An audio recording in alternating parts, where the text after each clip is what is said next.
Hi, Bob. Hey, everybody. Welcome to... Okay.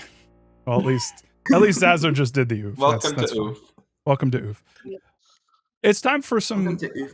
episode 4 discussions. A perfect music choice. Thank you, randomness.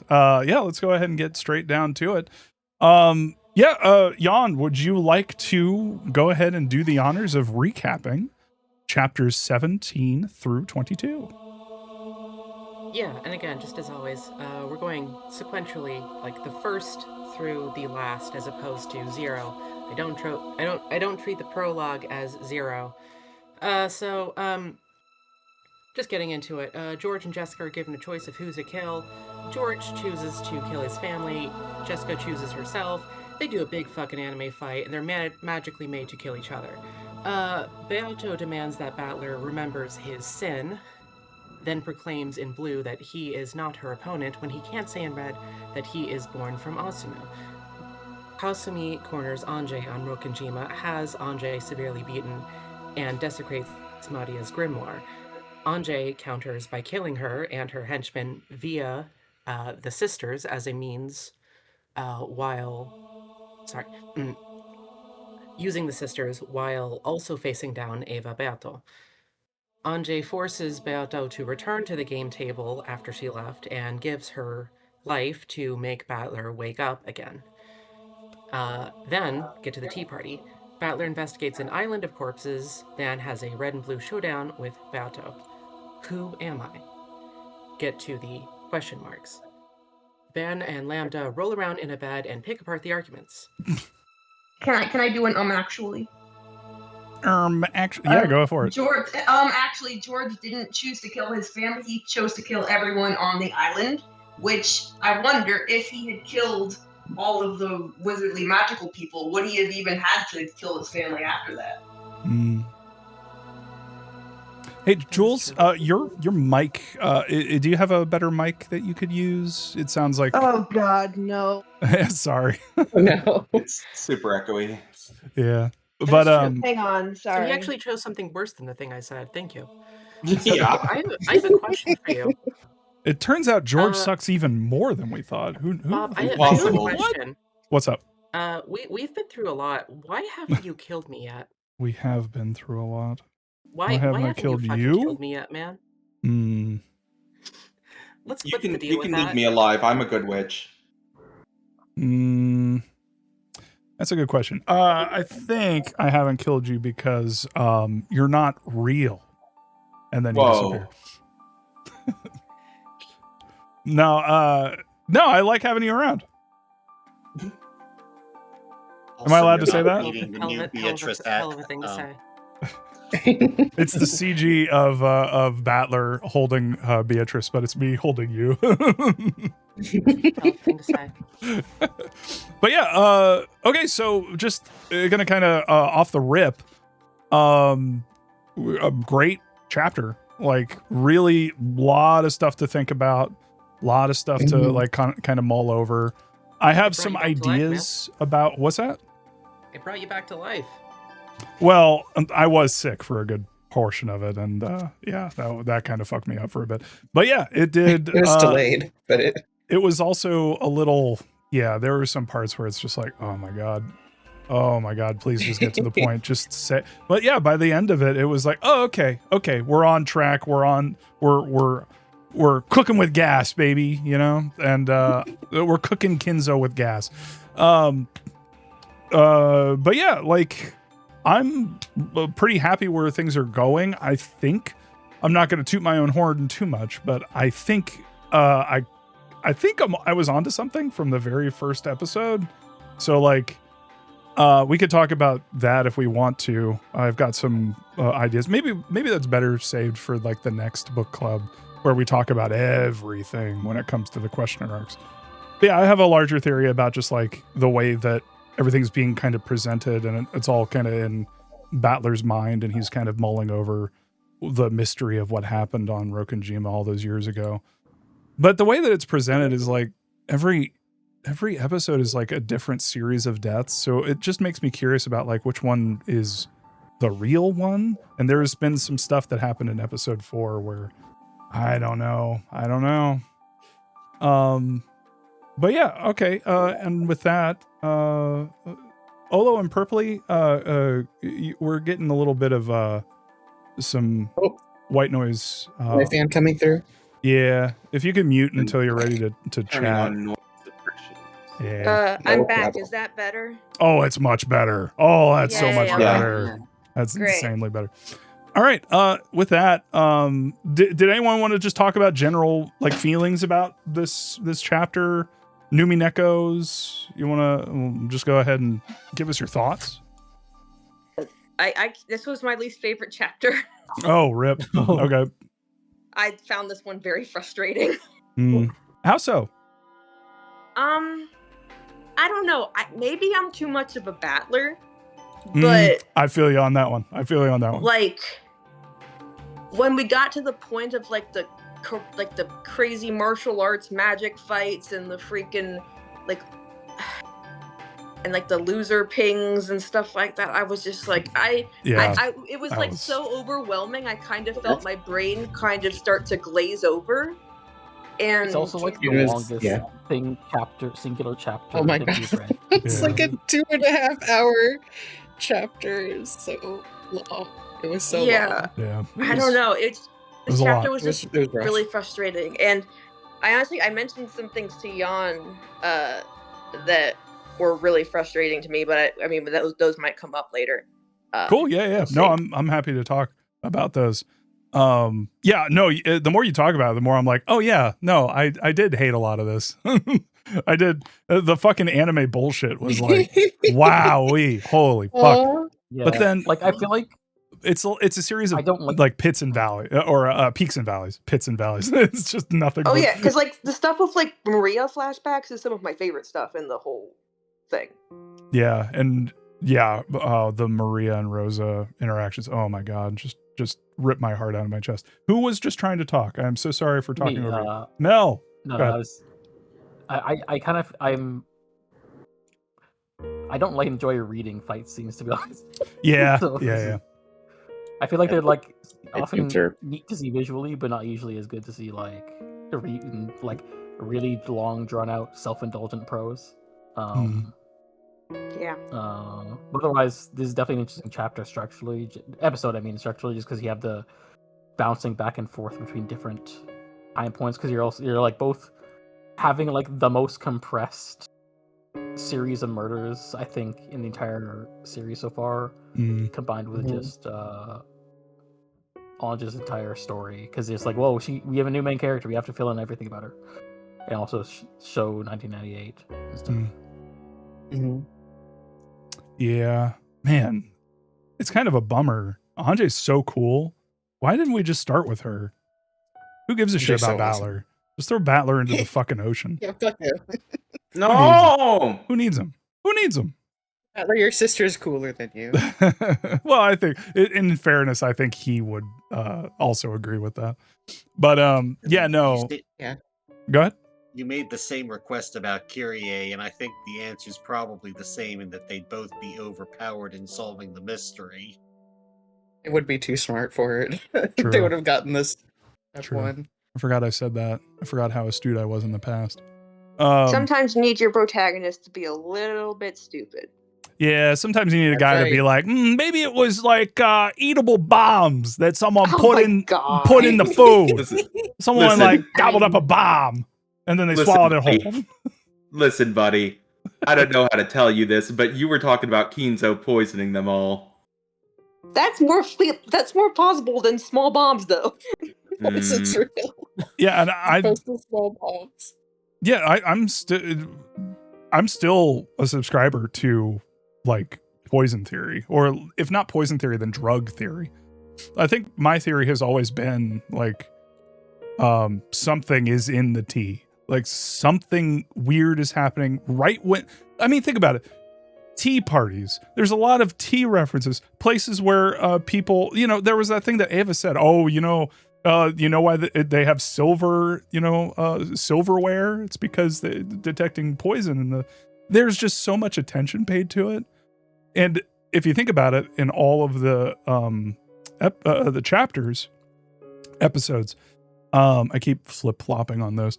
If in all of the episodes, when the like really bad shit starts to happen and when shit gets like fucked up, it's around the time where people are in the dining room and they're like drinking something or possibly the tea. But anyway, that's enough of that. Unless someone had something to say about it. Like, Bob, you're dumb. Bob, it's clearly about that. small bombs. Yeah, no, it's clearly gnomes. But just my thoughts on this little chunk real fast.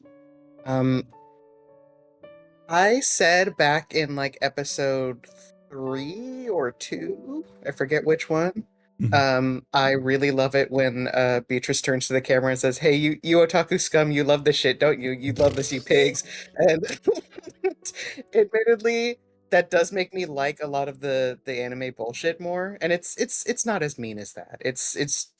It is a thing of like, this is made by an otaku, which I love. I'm sorry. I'm sorry. But yeah, this was a peaks and valleys chunk.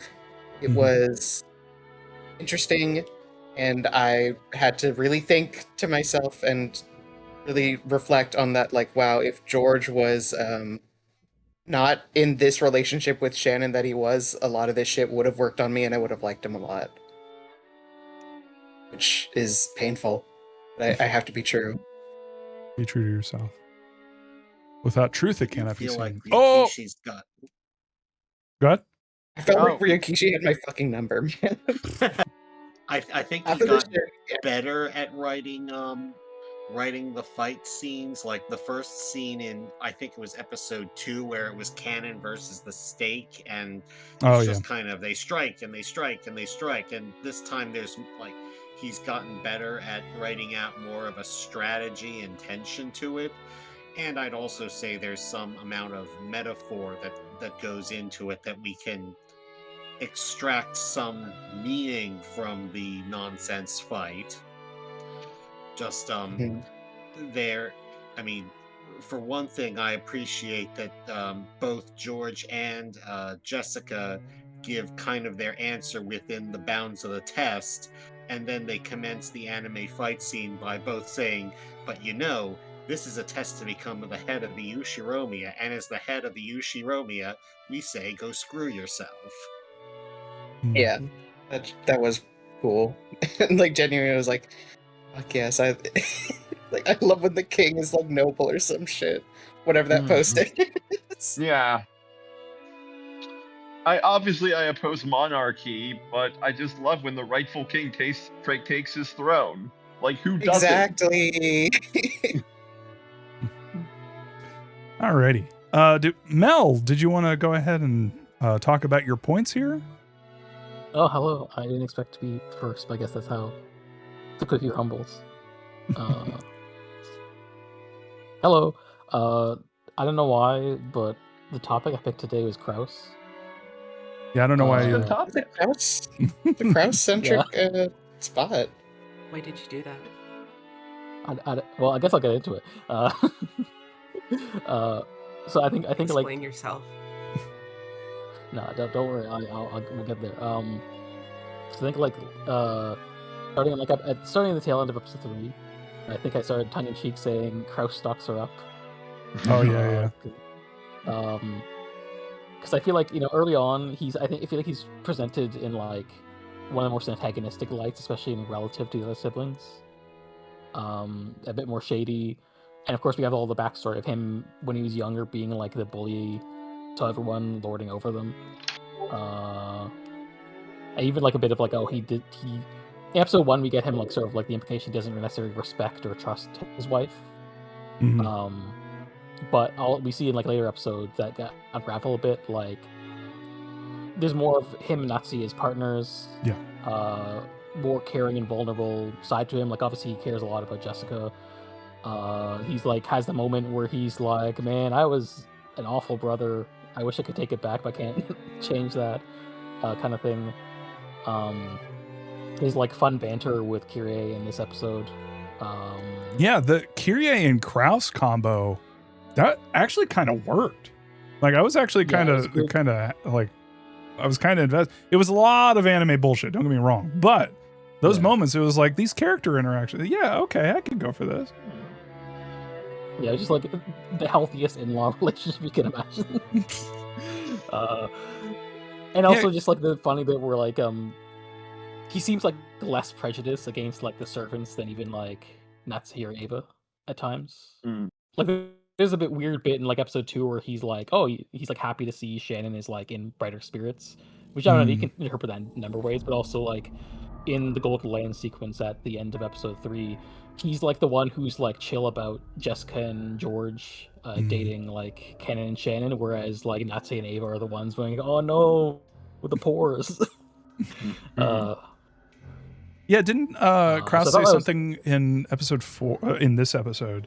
Didn't he say something about like being happy for, like, I think someone was like, oh, how could you like be in a relationship with like a servant or something, or like furniture? And I got the feeling that Krause, unless he explicitly stated this, I'm pretty sure Krause was like, nah, like, what's wrong with that? Yeah, I think I did forget this part, but yeah, I think in this chapter he does like the thing, or maybe the previous reading section before Jessica goes to the test. There's like, or maybe this section, I don't know. There's a lot happened.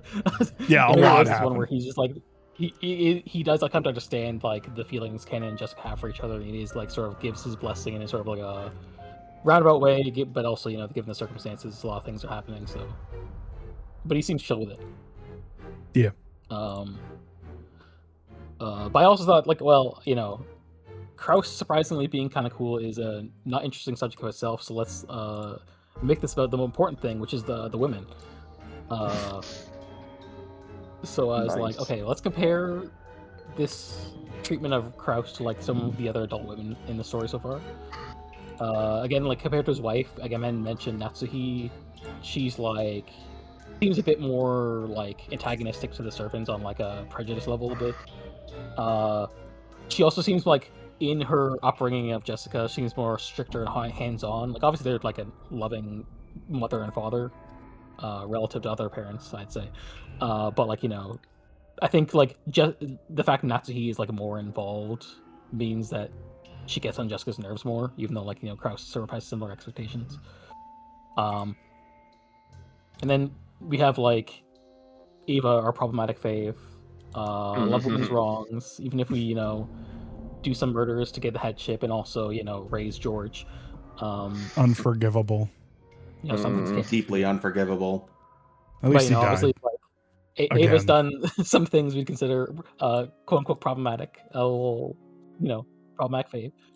And of course, Rosa. What do we even say? You know, I'm sure we'll talk more about Rosa a lot later because there's a lot to unpack there. So, you know, I started thinking like, you know, is Krause, do we see one, you know, it's a classic Rishigi move to like get someone who like seems kind of bad and get another side to them that's more complicated.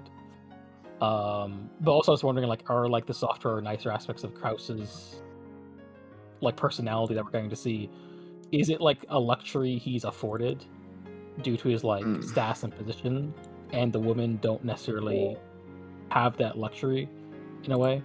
That's the thing. That's not the one running the house. Yeah, well, yeah, that's the thing. Another point, like Natsuhi's the one basically actually running the house, and like she's more attached to the Ushiromiya name than anyone, as someone who married into the family, and so like having like the eagle wing on her heart is like she's the one who's always like standing up for Kinzo in a way that not even Krause is. Hey, sorry, just real quick, not to butt in too hard. I just really want to remind everyone of that scene where Kinzo, who we now know is dead in all episodes, tells Natsuhi to wear the one-winged eagle in her heart. Incredible. Anyway, sorry. I kept saying gas leak, and everyone kept lolling at me. I was about to hold on. Sorry, same scene, saying, actually, I wish you were my real son, and Krause was your wife. Same scene. Same scene. I wish you, Natsuhi, were my son, and Krause was your wife. Me, Kinzo, saying this. Anyway. Definitely Kinzo. Anyway, sorry, continue, Bill. Sorry. What does that mean? Kinzo saying Kinzo Transition have bangs. saved the both of them. But yeah, transition have saved the both of them. Sorry. Yeah, what we're Like- saying is that Natsuki and Kraus are T for T. Oh, that makes so much sense. That's right. Okay, sorry for interrupting. But yeah, like I can see like Natsuki being like more concerned with status as someone who's like, oh, her, like, you know, Eva calls her like the outsider and like the borrowed womb, etc. And so like the things like class and stuff matter to her more than Kraus, who like, you know, did lord it over his ceilings, like, aha, I'm the heir, but like otherwise didn't seem like too, like he, in some ways like took it for granted. And then you have like, of course, like Eva's entire motivation, episode 3, is like, oh, I am better than my brother who's older than me, and the only reason he's the successor, not me, is because he's the older son. And this creates the whole complex and conflict of episode 3.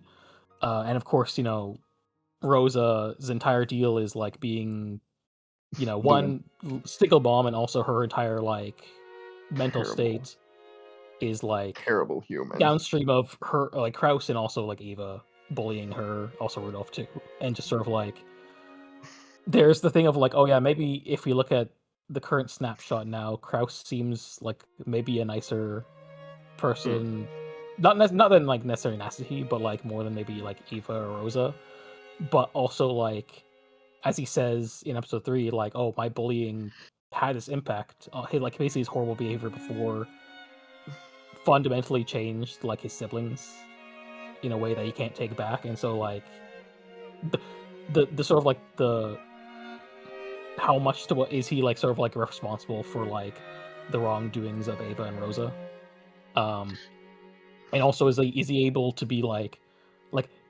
their sort of like attitudes come from like not having the privilege he does, like, you know, Rosa's alone as a mother, and sort of, as the youngest, was picked on, etc., all those things. And, you know, Kraus had like basically got to coast and was a dick about it. I think that's like, you know, interesting. I guess like a minor like wrinkle to this could be just like, oh, he's the one who had to stay. Oh, lost you. Nope.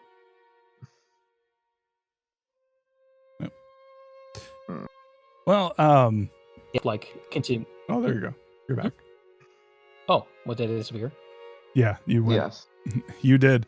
Oh. Okay. What was the last thing I said? You were talking about how Kraus was the one who had to stay, and then it cut off. Yeah. So he had to live on Rokkenjima and still have to. Based on episode 4, it's implied like Kinzo was still abusive even as like a grandpa to like his adult son, but also he was dead in that one scene, technically. So who knows what's real about that? But, you know, that is a wrinkle to think about. Like, oh, you know, even though he's like the sort of like chosen spoiled son, he's still like the one who's still abused even in adulthood. Yeah. But who knows? This has come up a couple times so far. How many people here think Uminekos, not the witches? Witches don't count. Because without love they cannot be seen. So let's not love them for a quick second. Let's hate them with all of our hearts. Real quick, how many people think Kinzo is dead at the beginning of every single chapter episode? Me. It was in red. It said it in red.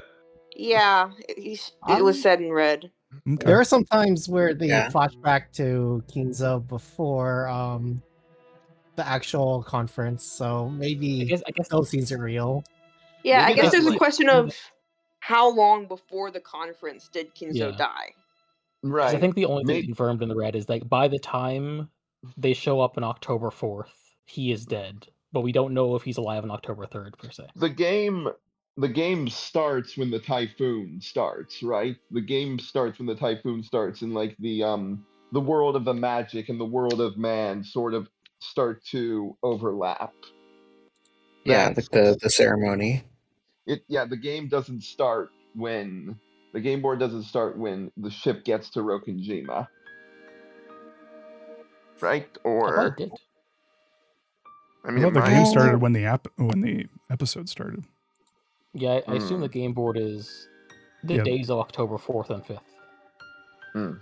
I could be wrong, but it's one of those things that's, I think Ryukishi is playing with expectations, much like he would play with the expectation of saying this person is dead in red, and then, flip that around later when it's like, actually, Kinzo is dead, but Goldsmith is alive. No, I can On a see scale them of 1 to pulling, 10, how annoyed would that make you? no. It made me annoyed. Some what, like rules lawyery stuff with it. Yeah, I do think that I see a lot of that in especially our the timing. future. I can see the timing in particular. What was the name of what was Jessica's idol name? Because like Beatrice said like Jessica's dead in red, but she didn't say anything about like what was just like whatever Jessica's idol. Jessie. She didn't say anything about Jessie, did she? Checkmate. Like no. We'll take care for Jessie. First off, Olo, were you were saying yes. something? Yeah, No, I'm more cracking jokes. Please go ahead. Okay. And who wanted to say something? I heard someone say. I have a separate question. Okay, go ahead. Okay, who here thinks that Kinzo's dead at the end of each game? I mean, we've discussed the beginning of each game. Fuck. That's a good question. That's a good question. I refuse the question. Heart can stop for like. There can only be one You person can be that dead for a resurrects. minute. I think he died at the start of each game, and then he got revived at the end by the Golden Land. I am a magic believer. See, I think he had a fucking heart attack and dies for like exactly 1 minute at the start of the game, and then comes back. every single time, like they bring up, oh yeah, there's a corpse that has an extra toe, that has 2 extra toes, and it's just like, oh well, yeah, that's probably him, but I wouldn't put it past him to like have a decoy like corpse somewhere around to make us think it was him. I mean, he had a second every mention. single time. And also would like to remind everybody, this is, I mean, canonically, Kinzo is behind all of this. Like, he's the one who's like sort of setting everything up and creating like kind of a mousetrap situation, which I think, I mean, that's just canon. Like that, not the furniture. That's just canon. Like that's the story each time. Yeah, he's the one who kind of initiates it. He's the one who basically like he specifically says it. I think it was in the episode. I think it was in episode 1 where it's like, let's leave it up to random fucking chance who gets fucking murdered. And it's like, that's such an interesting thing to say.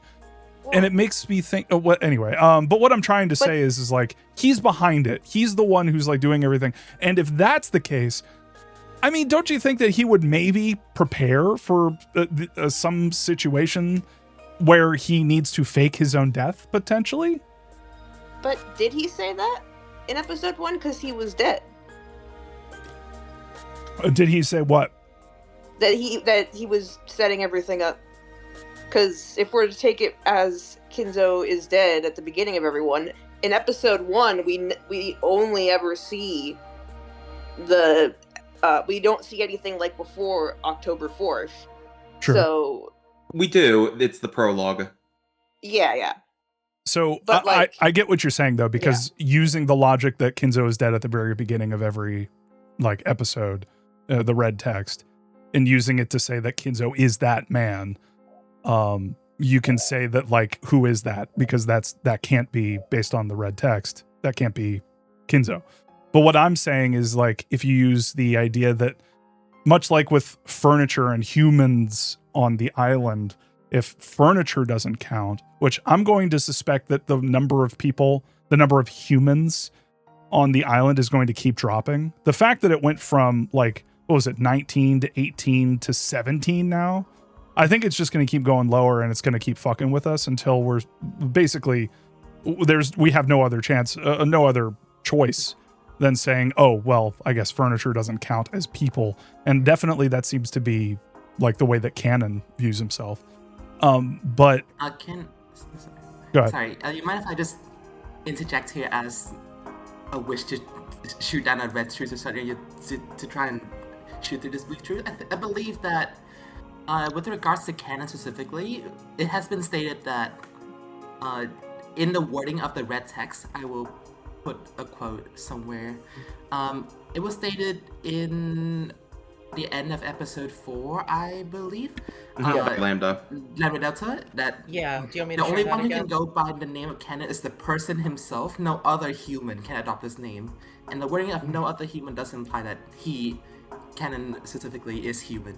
But I'm not sure if that applies to other furniture. But I think that's canon, but like not an alternate, like sort of like who is Virgilia?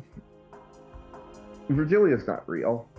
Right, but okay, we're talking about this. Let's go ahead and just jump into it.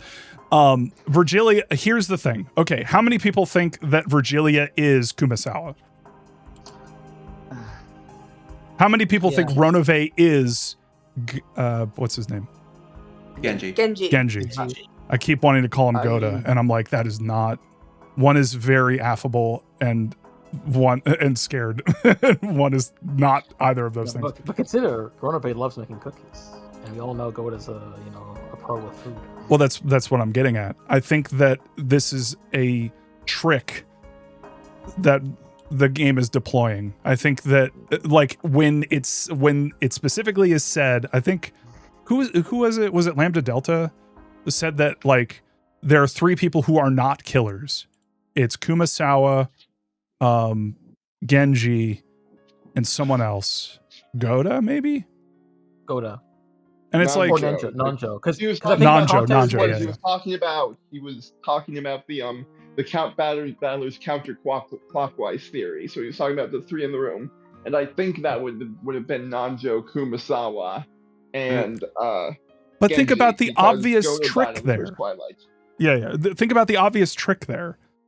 You have 2 characters that are directly analogous to like witches, to like a demon and a witch. And it's like, what an obvious like thing of what trick to deploy of like, oh yeah, they're not killers, but their demon/witch alternates are. And so it's like, I don't believe, I'm sorry, I'm not, the whole human thing and like, and no one can take like Canon's name. Like, okay, Canon's name, but like can't Canon like go as someone else? Also, that's not his real name. Right. That's true. Oh, yeah, we don't even know his real name. So I'd actually like to highlight in the section where Battler was throwing out blue truths in the Tea Party end of episode 4. There's one point where Battler's trying to chase down Beatrice with the someone inherited the name theory, and he demands that Beatrice repeat in red. I forget the exact wording, but it was something to along the lines of people don't have alternate names on the island. And she couldn't possibly say that because obviously Canon and Shannon have their other names, right. Sayo and whatever Canon's is. So it was. I don't know how much Battler did that on purpose, but it was for once. Battler was chasing her with something he might well have known that she couldn't possibly say. Right. Yeah. So, and yes, someone said in chat, Ursula Cat. Yeah, Kumasawa isn't a killer, but Virgilia is. Yes, that's what I'm saying. I also think it's notable that like Genji is furniture, Kumasawa isn't. Ronove is like a demon at the serving of Beatrice, while Virgilia is her own witch. Yeah, that like autonomy. Yeah, carries like through. I think Ronove is even called Beatrice's head furniture. Yeah. And something else with Shannon and Canon, they are also noted. I forget which episode description it was, or which episode the description was from. They're both noted as having hearts, while Genji isn't. So even though they're called furniture, it said that like Inzo made them with hearts. See, I could believe Genji's a robot or like not human. Genji, I can believe because he's. I mean, there's even like that thing like in like the second episode, I think, where Battler's like, "Is this dude really this much of a robot?" I'm like, well, if he is a robot, that does count as a clue. Wait, do you mean literal robot? I mean, well, I mean, why not? He was mentioned as like furniture that wasn't like completely handmade because it was like borrowing a great demon's power or a great sorcerer's power or something like that.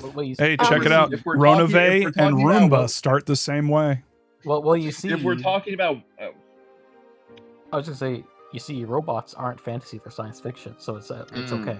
Okay. I'm just saying, I don't know if we're talking about people who aren't if we're talking about people who don't count as humans, then yeah, Genji would be the only one. I think maybe there could be some sort of argument, but I would think honestly, I think maybe Genji had a lobotomy, but then I don't want to think like, oh, if you have a lobotomy, you're not a person, and that's sort of like what I kind of like. This is my whole problem with the, furniture is in human theory is that like, can you imagine Beatrice saying in red text, Canon isn't a human being, Shannon isn't a human being? I can't imagine that. I would be pretty pissed off if that happened, actually. I mean, she's told them that they're not human, but not in red text. She's told them that to like mock them. Well, yes, but there's a different. Well, yeah, because the red text is objective reality. She could say like her opinion is, yeah, you're furniture, you ain't shit, but like the red text is objective reality. And if someone says, sorry, you go. And yeah, if someone just says, if it's just like in objective reality, like this clearly Canon's clearly a human being, and to be told he's not human is because of his station in life. I don't like that at all, very much at all.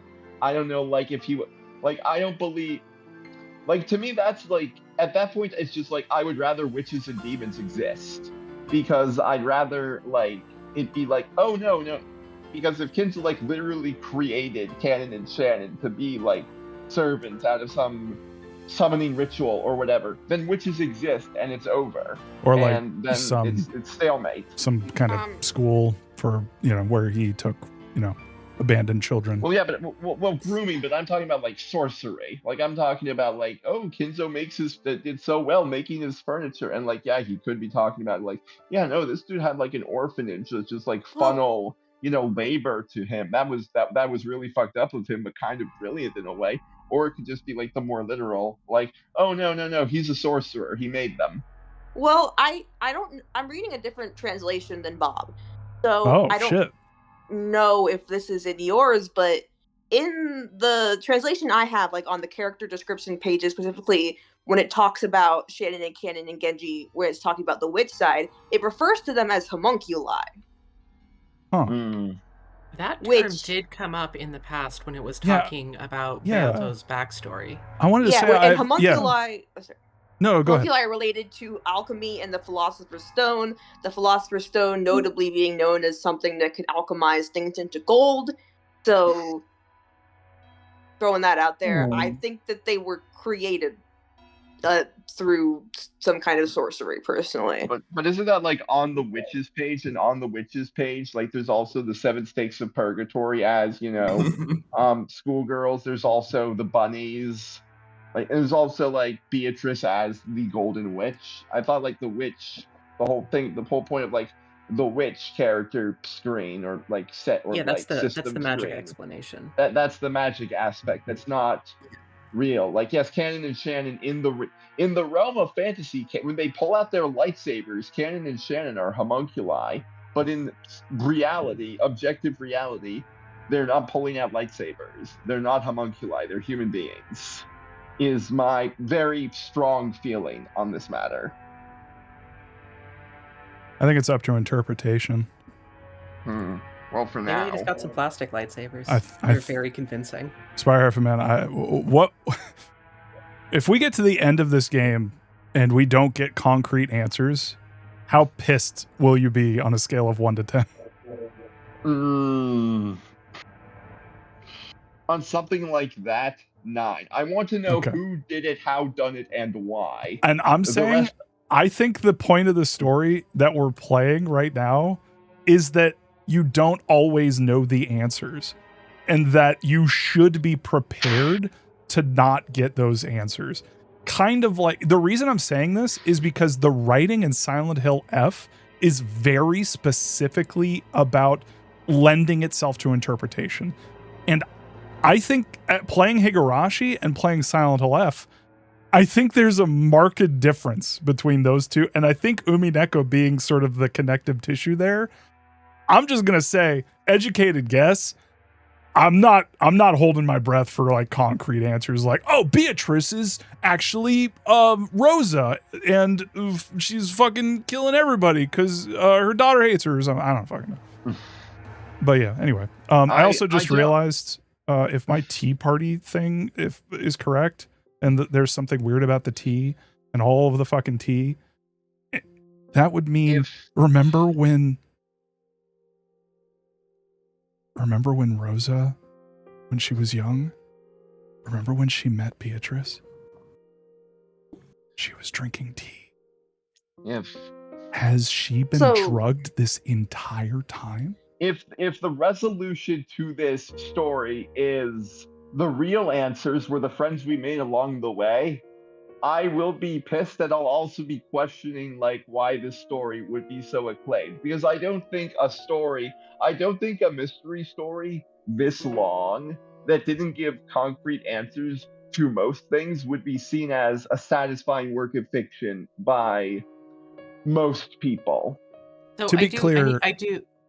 Okay, sorry. Go ahead, Bob.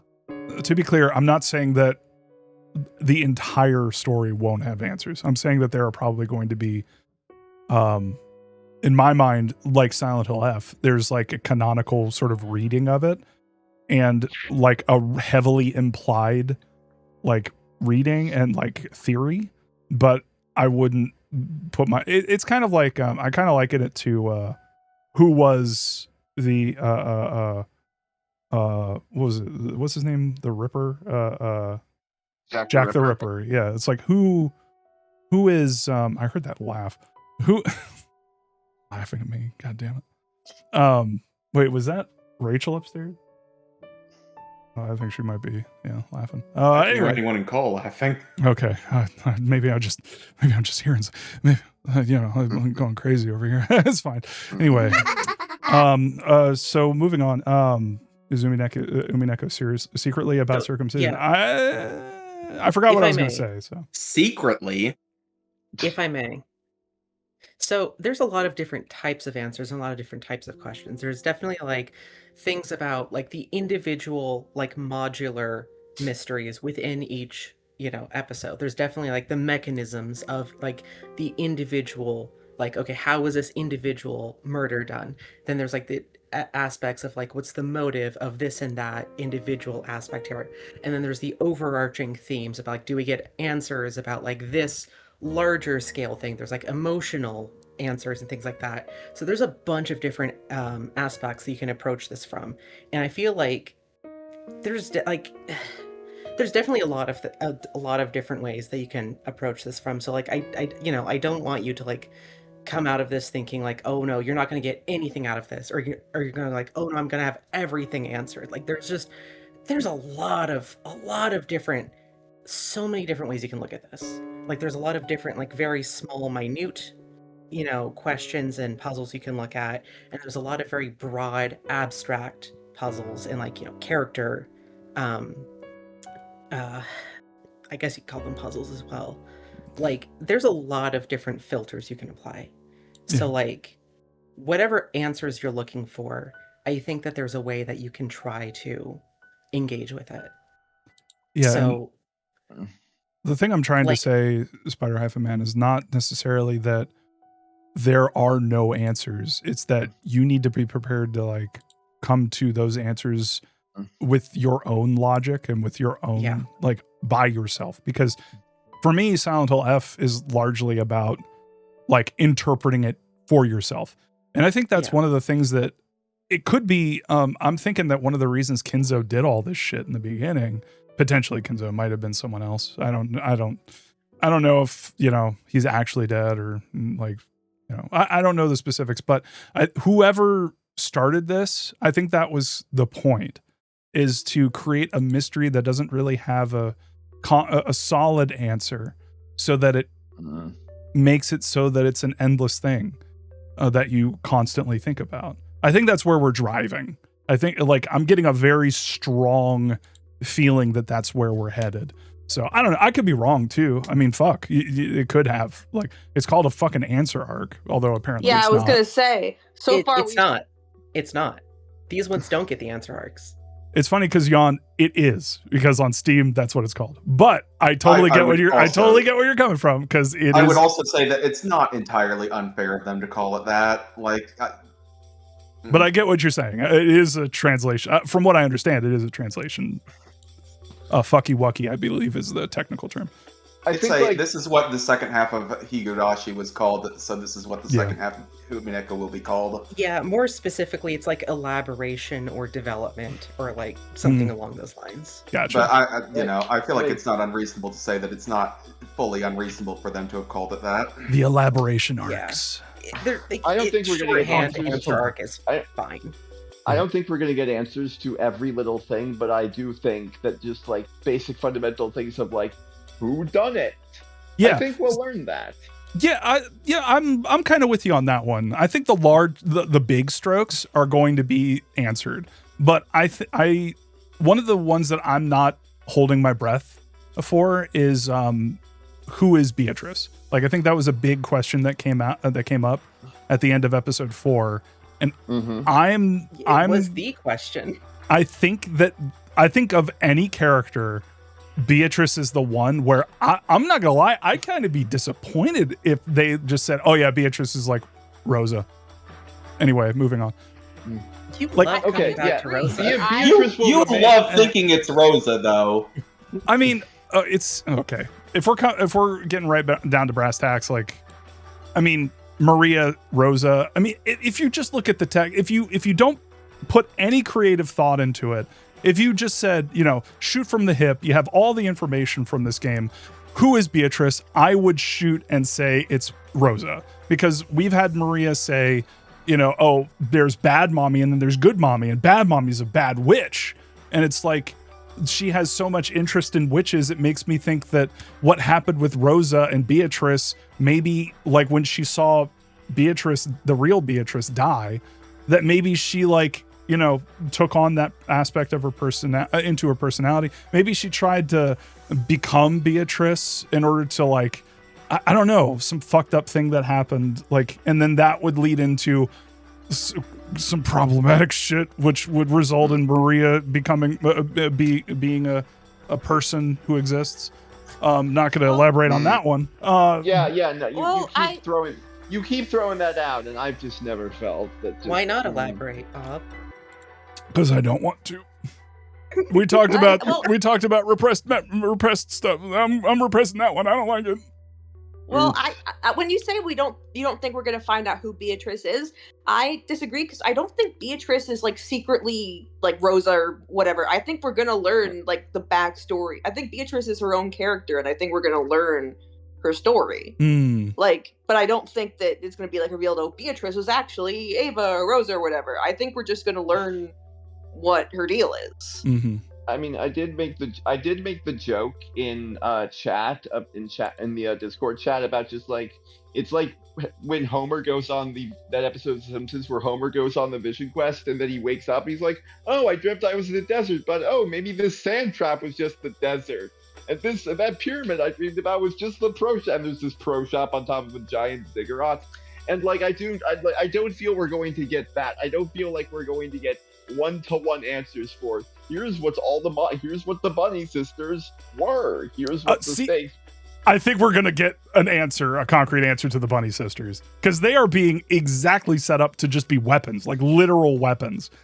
I was trying to research this earlier, because the Swedish flag, the way that they talk, the fact that they're a team, the fact that they are locking onto stuff and then firing in a very mechanical way. It kind of screams to me that they're Okay, follow me on this one. We're gonna get back to the questions and everybody's like input and stuff, but like, how fucking funny would it be if the bunny girls are literally like an anti-aircraft crew who are rolling in a giant fuck off gun into the middle of the fucking like the room, the fucking breakfast room or whatever, and fucking locking onto people and blowing them away. That's ridiculous. Hey, I would love it if it was true. Small bombs. I wouldn't put it past him. I think that would be so. If that's a true thing that happens, I'm going to laugh so fucking hard, dude. I'm gonna laugh so fucking hard. But yeah, like I think the stakes. I think the bunny girls. I think we're going to get answers for them because they are methods to the murder, and I think that there's something there, like concrete. Like we've already gotten set up of like, okay, people. Okay, maybe we should save this for the next book club, but like... Yeah, I was going to say, I have a counterpoint that I actually want to talk about with this, but it seems like it'd be best suited to the next one. Okay. So... All right, Mel, did you want to keep going? Sorry to hijack your comment. I think we got... I feel like we... I feel like we just got to keep going. Yeah. You sure? Mel, are you sure? Yeah, I think that I only had one last point, which is like we haven't really seen how like as enough of like Rudolph and Kyrie to like compare them to the other adults, and so that's one more thing to think about. But that's separate Kyrie, from Kraus, really, other than like just so them in comparison to him and the others. So that was just my last point.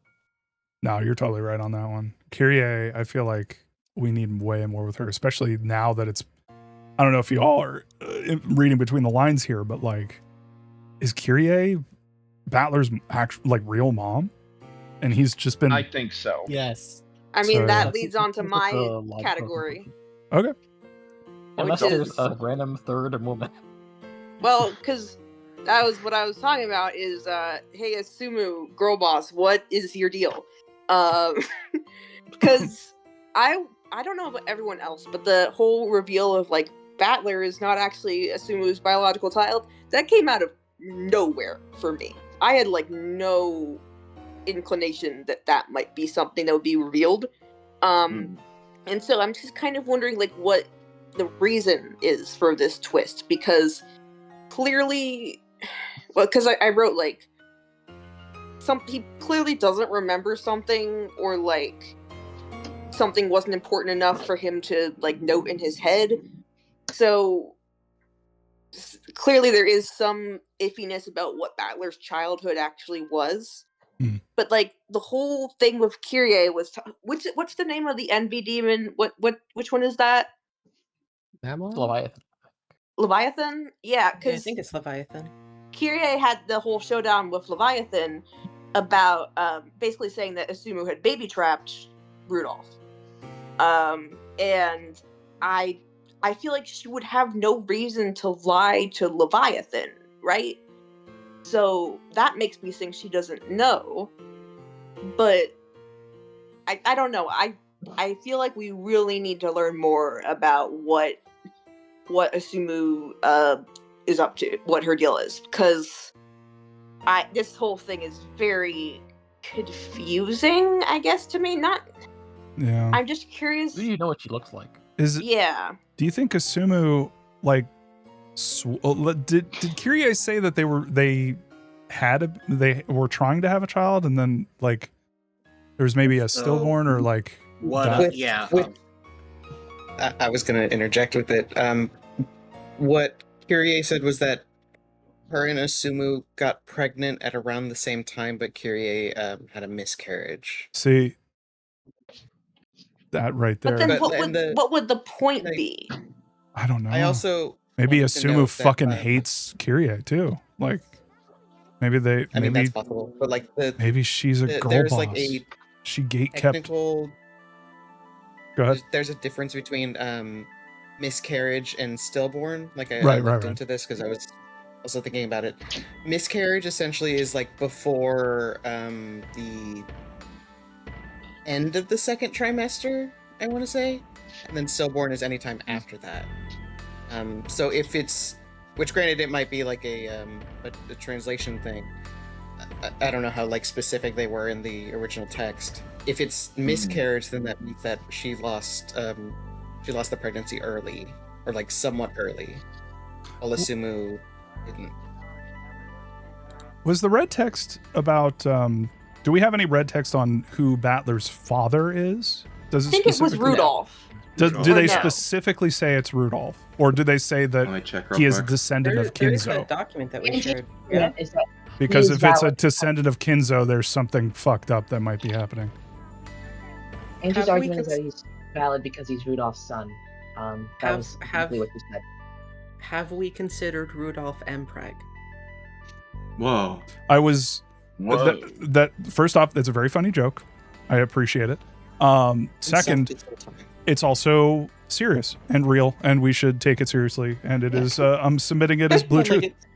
Okay, so actually, speaking of Blue Truth, what we get is Anjay saying... sorry. Anjay saying, this is at the end of a longer quote that's in blue from Anjay, which is, thus, even if you aren't Asumu's son, you can still be Kinzo's grandchild as long as you're Rudolph's son. And then Mercastel recognizes the validity of Anjay's Blue Truth, and Beatrice does not counter it. So, okay. But see, that's the problem with Blue Truths. You could say any old goddamn bullshit, and as long as they don't counter it, you don't know for sure. Yeah, that's literally the end of episode 4, where it's just Beatrice wanting to hello. Yeah, Spider-Man actually turned on their camera. Oh shit! we didn't see it, bud. We didn't see it. Anyway, I just heard. Oh fuck! Oh boy. Okay. So. Go ahead. If Battler isn't Asumu's child, but he is Rudolph's child, have you considered that Rudolph's actually transgender, and this is also another T for T relationship? I don't know. Is Ryukishi that woke? Yes. The answer is yes. The question is he that woke that not only would he include a trans man, but also a trans man who gets pregnant and doesn't like make a big deal out of it? That's the question. Yeah, I think. Well, I do have a. It's questionable. Yeah, go ahead. Either Battler is Kyrie's or he's a third woman's. Is True. my thought.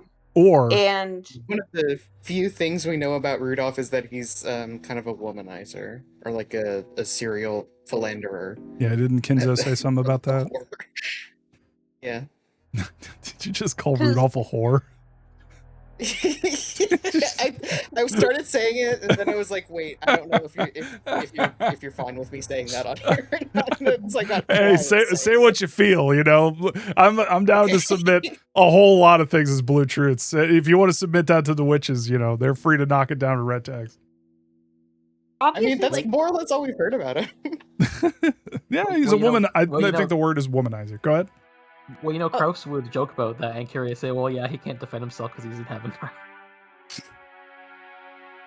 I was gonna say, obviously, clearly the genetics of hair color are kind of all over the place in the Ushiromiya family, but I do think it's interesting that Battler and Anjay have the exact same like shade of red hair color, and I don't know if that's just because they're both Rudolph's kid, but I don't know. Like, I'm curious what color hair Asumu has. I don't know. Kind of interesting that what's his name? The dude who's helping out NJ in the future. Amakusa. Interesting that he has white hair like someone else. Well, okay. See, I might have completely missed something. Where did this whole Amakusa being Battler theory come from? Because I might have completely missed this. Oh yeah, it was Bob being a genius. No, it wasn't my idea. Ursula Cat, was it your idea? I forget whose idea it was, but it was not my idea, and I was convinced into believing it because it came from me. Yes, Ursula Cat. Yes, that's what I thought. That is 1000% Ursula Cat's, and I immediately jumped on it because that is fucking it has unlocked the story in the middle. Yeah. There was that one part where NJ is like using the stakes to like kill all of those. She goes Super Saiyan and fucking murks everybody. And I'm just like, this is so totally Amakusa like sniping people, like counter sniping people from the fucking woods.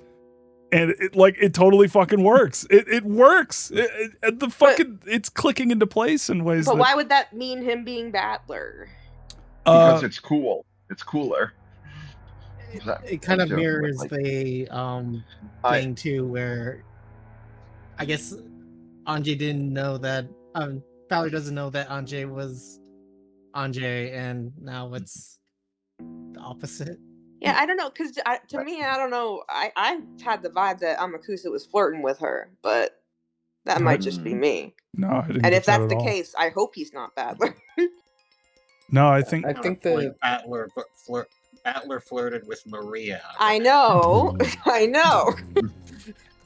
I wanted to make it not a thing, but that makes me believe it's Battler, that Amakusa is Battler even more. I would hope that at the very least he would not flirt with his sister. Because cousins is a whole other thing. Jane Austen had cousins marry each other in a positive light. Like, I don't know. He's going through some shit, man. We got to give the boy some grace. No, like it's He joined the POC. I am not being serious. Do not clip me out of context. Do not. Like that. Yeah. I'm fucking Sorry, around. What was that? I didn't hear you. Could you repeat yourself? No. But yeah, like the Battler Amakusa thing is more. It's more like it would be kind of. This is my read, admittedly, like secondhand, but it's more like this would be an interesting wrinkle to it, as opposed to like anything super serious.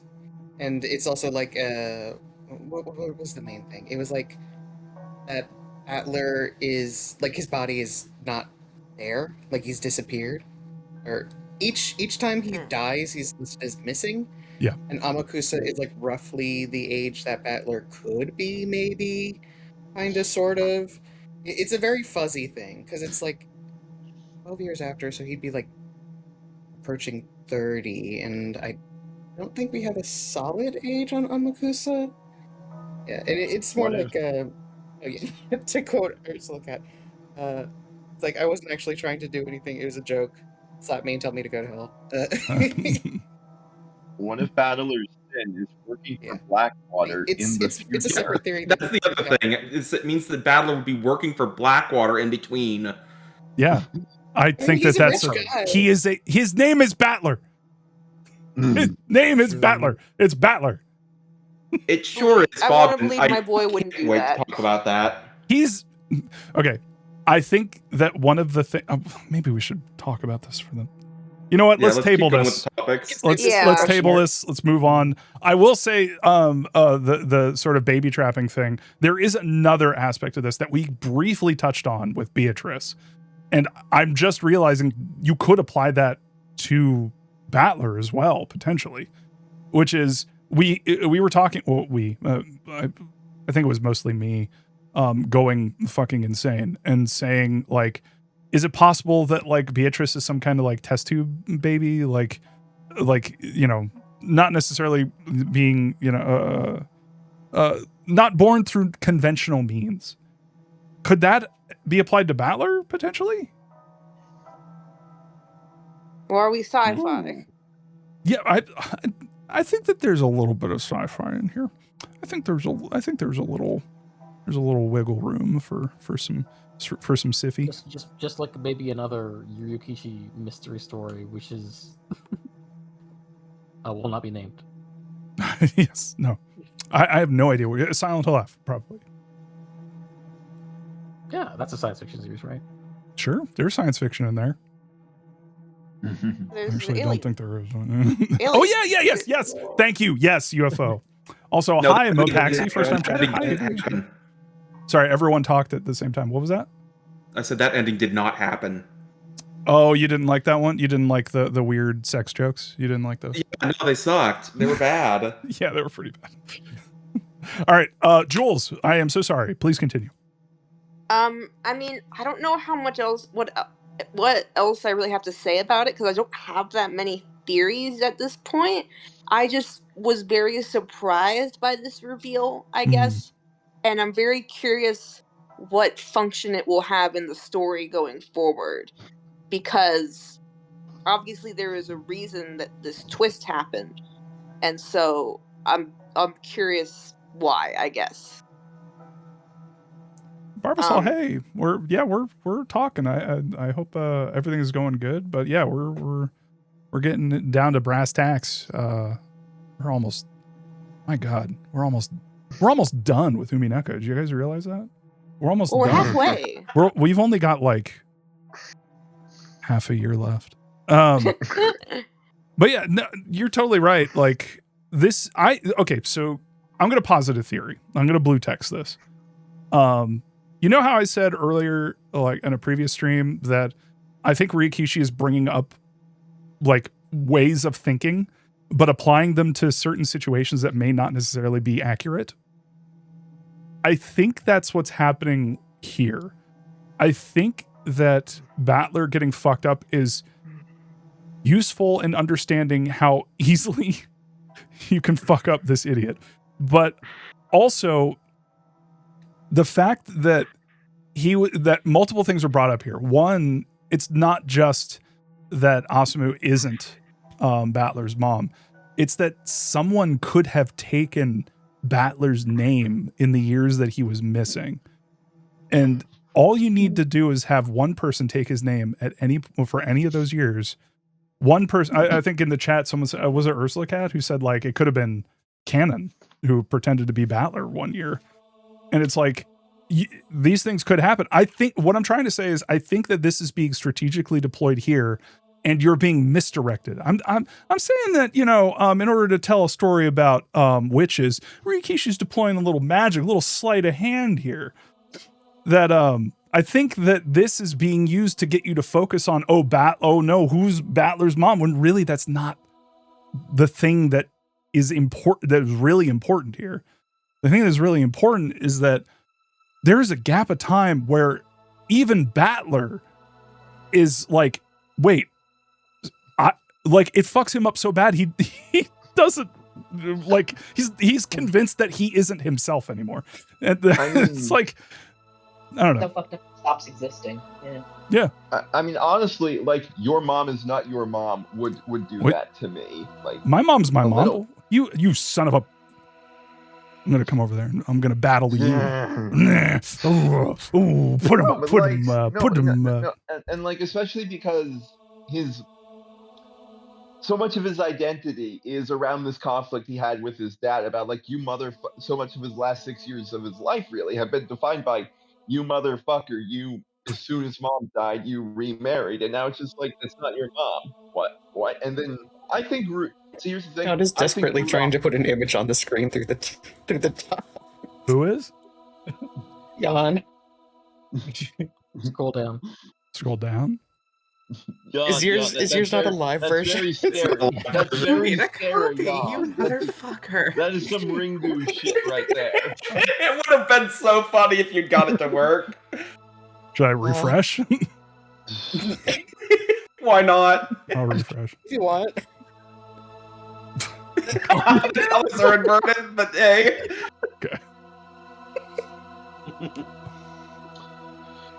So, Master Gambit. Who would like to talk? I mean, I don't. This is a very brief tangent that I'm only gonna. It's like a complete reach, and it's not related to my topic. Reach. But I was thinking about like the connection and all the references and stuff to like Western stories and like mysteries and stuff like that. Mm-hmm. And I was wondering, is it possible that the Ushiromiya name partly is inspired by the fall of the House of Usher? I'm not familiar. It's a Poe story, and it involves like a crumbling house and someone not being dead who we thought was dead. And so I don't know if that might have been many pieces of inspiration, but I don't know. Because I'd never really heard something like a name like Ushiromiya before. And so I was wondering, like, the USH beginning. Maybe there's some kind of reference there. But again, that's a complete reach. I don't know. Well, Ursula Cat thinks you're a fucking genius, and I like that. I actually like that a lot. Oh, thank you, Ursula Cat. I hope if I'm right and there is an explicit reference, then I'm gonna feel like the smartest person ever. Hell yeah. No, I'm right there with you on that one. Yeah. The person, see, to me, the person who is thought to be dead but isn't dead, is that Beatrice? Because she kind of died. Wasn't there red text about her being dead? I don't know. Is there? Well, the way that you're thinking about it is coming from English phonemes. I don't think it really translates the same. It's ushiro, as in like right. It's pretty different from usher. That counterpoint. I think in Japanese, it would probably be like asha or something like that. Yeah. I think it'd be pretty different. Counterpoint, Jan, you're a witch. Can't trust anything you say. So yeah, I'm with Jules. I forgot about that. You forgot you're a witch? I got all these wedges in me. Forgot about that. Damn. Eviscerated Jan with a blue. Can someone get me down? I'm just catching strays over here. So Beatrice is a little bit of a masochist. We can all agree. Oh, okay. I can definitely see, like, maybe not like consciously, but it seems like a story that rhymes with this, I guess. Like from what I remember. Thematically, I do see connections. There's definitely a number of stories I see thematic connections to that the Akishi may have taken inspiration from. Oh yeah, for definitely. Sure, yeah. Yeah. Spider-Man, were you saying something? No, nothing. Silly joke. Oh, okay. Well, I appreciate your silly jokes for what it's worth. But yeah, unless anyone else has something. Unless anyone else has something to say on Asumu, that's all I had. I want to see her. I want to see Asumu too. I want to learn. I want to learn about Battler's not mom. And my thing is, I think the big revelation is going to be that Rudolph knows. Rudolph knows that Asumu's not Battler's real mom, that Kirei's his mom, and he's kept this secret this whole time, tells her willing to next on this topic. I had also put it on the guys. Hold on. We just cut off Spider-Man. That was kind of rude. No, that's fine. You sure? Yeah. Okay. I cut off people all the time. Okay, all right. I just wanted to make sure because I was like, yeah. Anyway, all right. Go ahead, Tal. I mean, Spider-Man was getting into a point I had put as the right on the segment for that whose plot was it that got the babies reversed? I mean, assuming that Kirie is Battler's blood birth mom, who made the switch? Asumu's the probably the number one suspect, but it's possible that Rudolph was the one that made the switch because, I don't know, he preferred Asumu to Kirie for reasons we can't define without meeting her. Yeah. It's like they say, what they say about Asumu. You make an ass out of you and Moo. Jesus Christ. I had that in my head and tried to force it in there, man. Oh, tomato. No, stop. But yeah, it's I kind of there is a big fucking question mark here about who the fuck Asumu is. And we're making all these assumptions. Is that a word? Get him! Stop! Ah! No, they're attacking me. They cut off my legs. Anyway, but yeah, like, first off, there is one person we haven't seen her face, and it's like, is Asumu gonna pop up and it's just gonna be fucking Beatrice? But like. The other thing is like, go ahead. I've seen too much existence of like Battler Beatrice shipping for me to want that to be true. Yeah. You began that with, I've seen too much. I have seen too much in general, yes. Yeah. But like, in terms of character, like I just assumed at the very beginning of this that Asumu is like a saint. And like she's dead, so it's like, oh, she was the best. she raised Battler to be what, maybe she isn't the best, but like I didn't assume that she was like the worst. But now it's like, fuck. Girl boss, what's your deal? Like, yeah, exactly. Like, what is going on with her? Could she have done something like switching out? Like, how would that even fucking work? I guess if you have a lot of connections, you could like, God damn. But you would think that would be, you would think that the person with all the connections would be, Kyrie,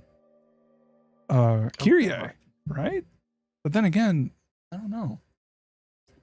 Or we don't know any. All rich families that could have those kind of connections to do skullduggery with. So I think we are kind of in Devil's Proof land about who could or would do that.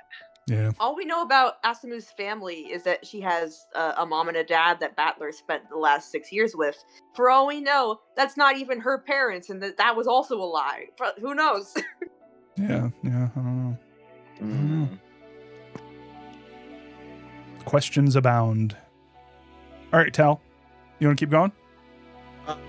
I think I've had a few other points, but I don't know that they're really too much more useful beyond what we already covered. So I think we might skip on to what happens to be my next section about Battler's sin. Well, we did skip over Rusty earlier. If we wanted to go back, is Rusty here? Or is that why we skipped? No, Rusty will not be here tonight. Okay, all right. Yeah. Did we cover Rusty's? We did cover that point. Okay, all right. Yeah. All right, Tal, back to you. All right, then. So, one of the bigger things that just kind of came up over the course of this, we learned in Red that Battler has some kind of sin. Something that Beatrice takes extremely personally, despite declaring in Red that it has nothing to do with her. So I take that to mean, Beatrice primarily has shown care and interest in Maria, so she's just kind of by inference the most likely one to be directly affected by it. Beatrice also declares in Red that people die. Possibly the whole Rokenjima event is Battler's fault somehow. That's not exactly what she says. Is because of your sin, people die, and that doesn't necessarily. Can we get exact quotes on these? In fact, and while you do that, Weird Blaz Nina, hi! Thank you so much for the 6-month sub. Thank you so much, Tier 1. Sorry that the audio on that was ramped down a little bit. In order to share the audio with the crew, I have to like turn it down a bit. So yeah. But yeah. Here we go. Okay. Ushiromiya Battler has a sin. That was in Red. Okay. He jerks off too much. Go ahead. Because of your sin, people die. Okay, because he jerks off too much. Go ahead. Battler reacts, obviously not in Red. Liar, I've never killed anyone. Then say it. Who did I kill? Who? When? Who? How? Beatrice in Red. Due to your sin, a great many humans of this island die. No one escapes. All die. Wow.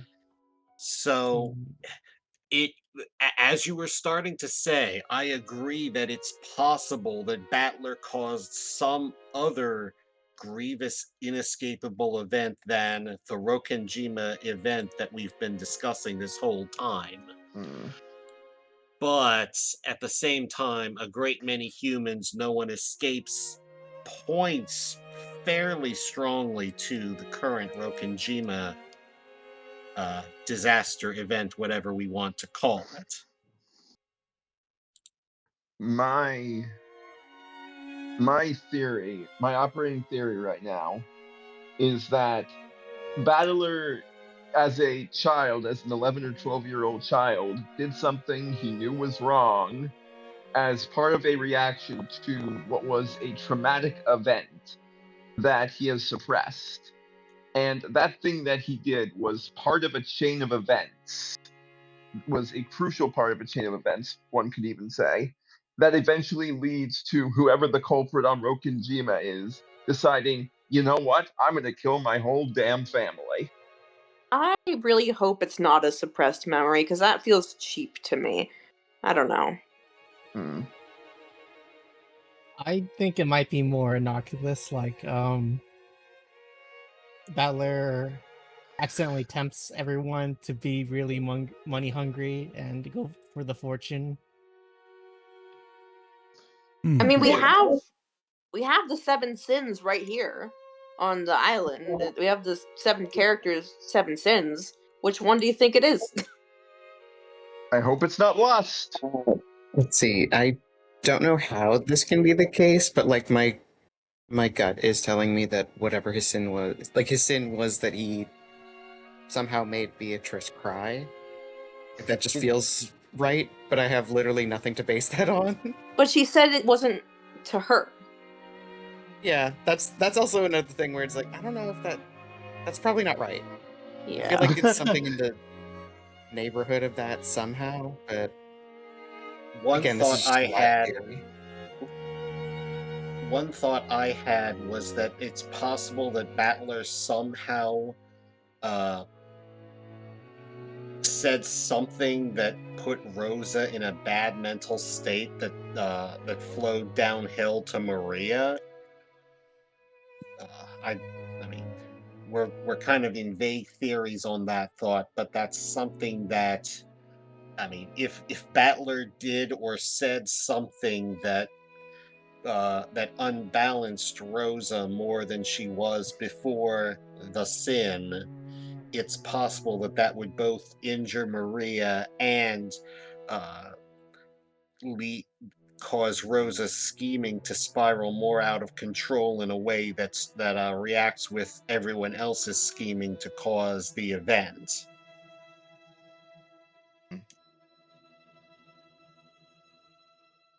Do you think he saw Rosa beating Maria and he didn't do anything about it? Because I mean that happened in episode 1 where everyone saw. So it's all normalized. The kids.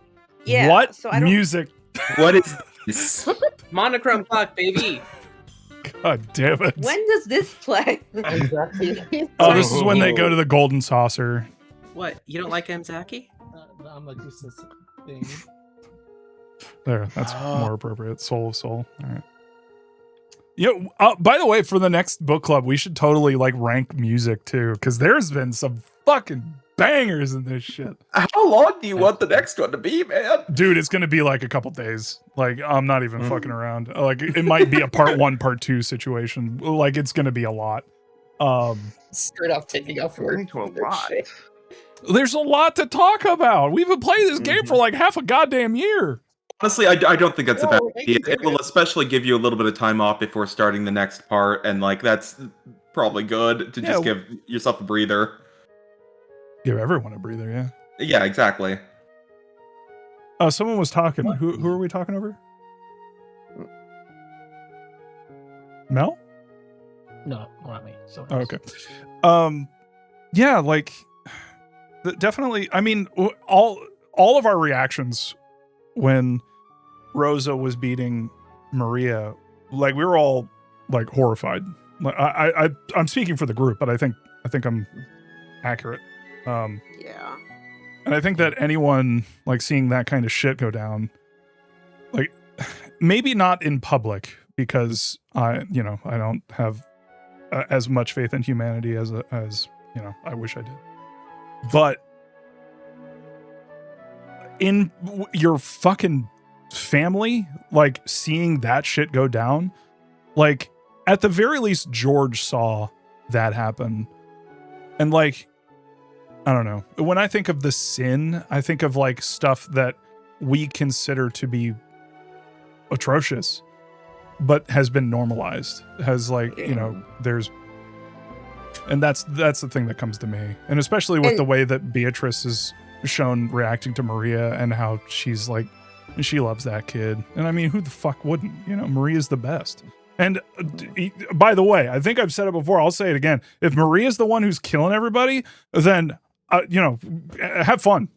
Kill them all. I don't care. Fuck them. They deserve it. Maria, you do you. I mean, I do think. Why did that was the wrong fucking. Thank you. That was the right one. Physical abuse has been normalized in the Ushiromiya family in general. Mm-hmm. And so I feel like I don't know why it would be specifically Battler committing a sin if that Beatrice, like Battler ignoring it, that Beatrice would take, I said that weird, that Beatrice would take umbrage with. I don't know. Because I feel like there have to have been other situations where, because we even saw it in episode 1, people know that this is something that's happening and they're not doing anything. So I don't know why it would be Battler's specific sin. I can think of a reason why it would be. This is more just thinking of how this could be the sin. It could be that maybe he saw the first instance of it happening and didn't do anything. That's what I'm thinking. That's the thing I can think of that would make that the sin. But Yeah. I also see what you're talking about, and that it's I mean, he is really, really young. Yeah, I was saying not to, but it's not impossible. I included a few key events from 1980 in the chat, just in case you need some ideas. I was also going to say, just not to dispute or anything, just, to remind everyone of timeline and stuff, Maria would be 3 at this point. No, she'd be 3 at 6 years ago, right? Do we think Rosa is beyond beating a 3-year-old? That's the question. That's the big question. I don't think it. Personally, I don't think it's related to Maria. I can't pin down why, but I don't know. Well, let me pitch something. I don't think Rosa started beating Maria until she was 6. And the reason I say that is because I think at first she thought Maria is very cute, and then when it came time for her to actually go to kindergarten and go to school and be around other kids, that was when Rosa was you need to be normal. Yeah, because you can't really tell a 3-year-old is autistic. I mean, my mom could, but that's because she was a psychologist. It probably depends on the 3-year-old. Yeah, it also depends on the culture and the year. It's highly dependent. 12-year-old battler shoots John Lennon. Yes, of course. Is stuff being added and it's not showing up again? It's in the Discord chat, Bob. Oh, okay, that's why. Regarding your interpretation of Beatrice as Rosa, how do you interpret the scene of Beatrice asking Battler about the sin if you believe that the sin is related to Rosa's abuse of Maria? Is it Rosa asking Battler to confess to her? Or? Who are you talking to? You, Bob. Oh, I wasn't paying attention. Can you say that again? You suggested earlier that you think that Rosa is Beatrice, right? So in this scene, you have Beatrice asking Battler for the sin, which you think is Rosa abusing Maria. So it's Rosa asking about the sin reflecting on her, or do you think that that's the Beatrice that's Battler, which is another theory that you posed regarding the end of episode 4? I mean, I think if you're a good writer, you can tie that together in a way that makes sense. I think that you can see that as sort of Rosa, sort of being acknowledging that part of her and understanding that she is awful and wanting someone to rein her in, much like if she, her father may have reined her in, or her siblings may have reined her in other ways. And so she's kind of blaming other people for what she's doing. That's one way you can interpret it. I will, that is Blue Truth. Feel free to knock that down. I'm not particularly here to defend it. Hearing how you think about it. That's all. It's framed in a very particular way as a test. Yeah. And so I just was wondering if you think there's anything with that. I do, but it's not that. see, that's the problem with sort of the interrogation aspect is like, I can, the interrogation from the witches in the chat is like, I can be forced into like wiggling my way into or out of a theory, whether I believe that theory or not. Like I have a specific way of thinking about this story, and it has led me to think that, perfect music for this.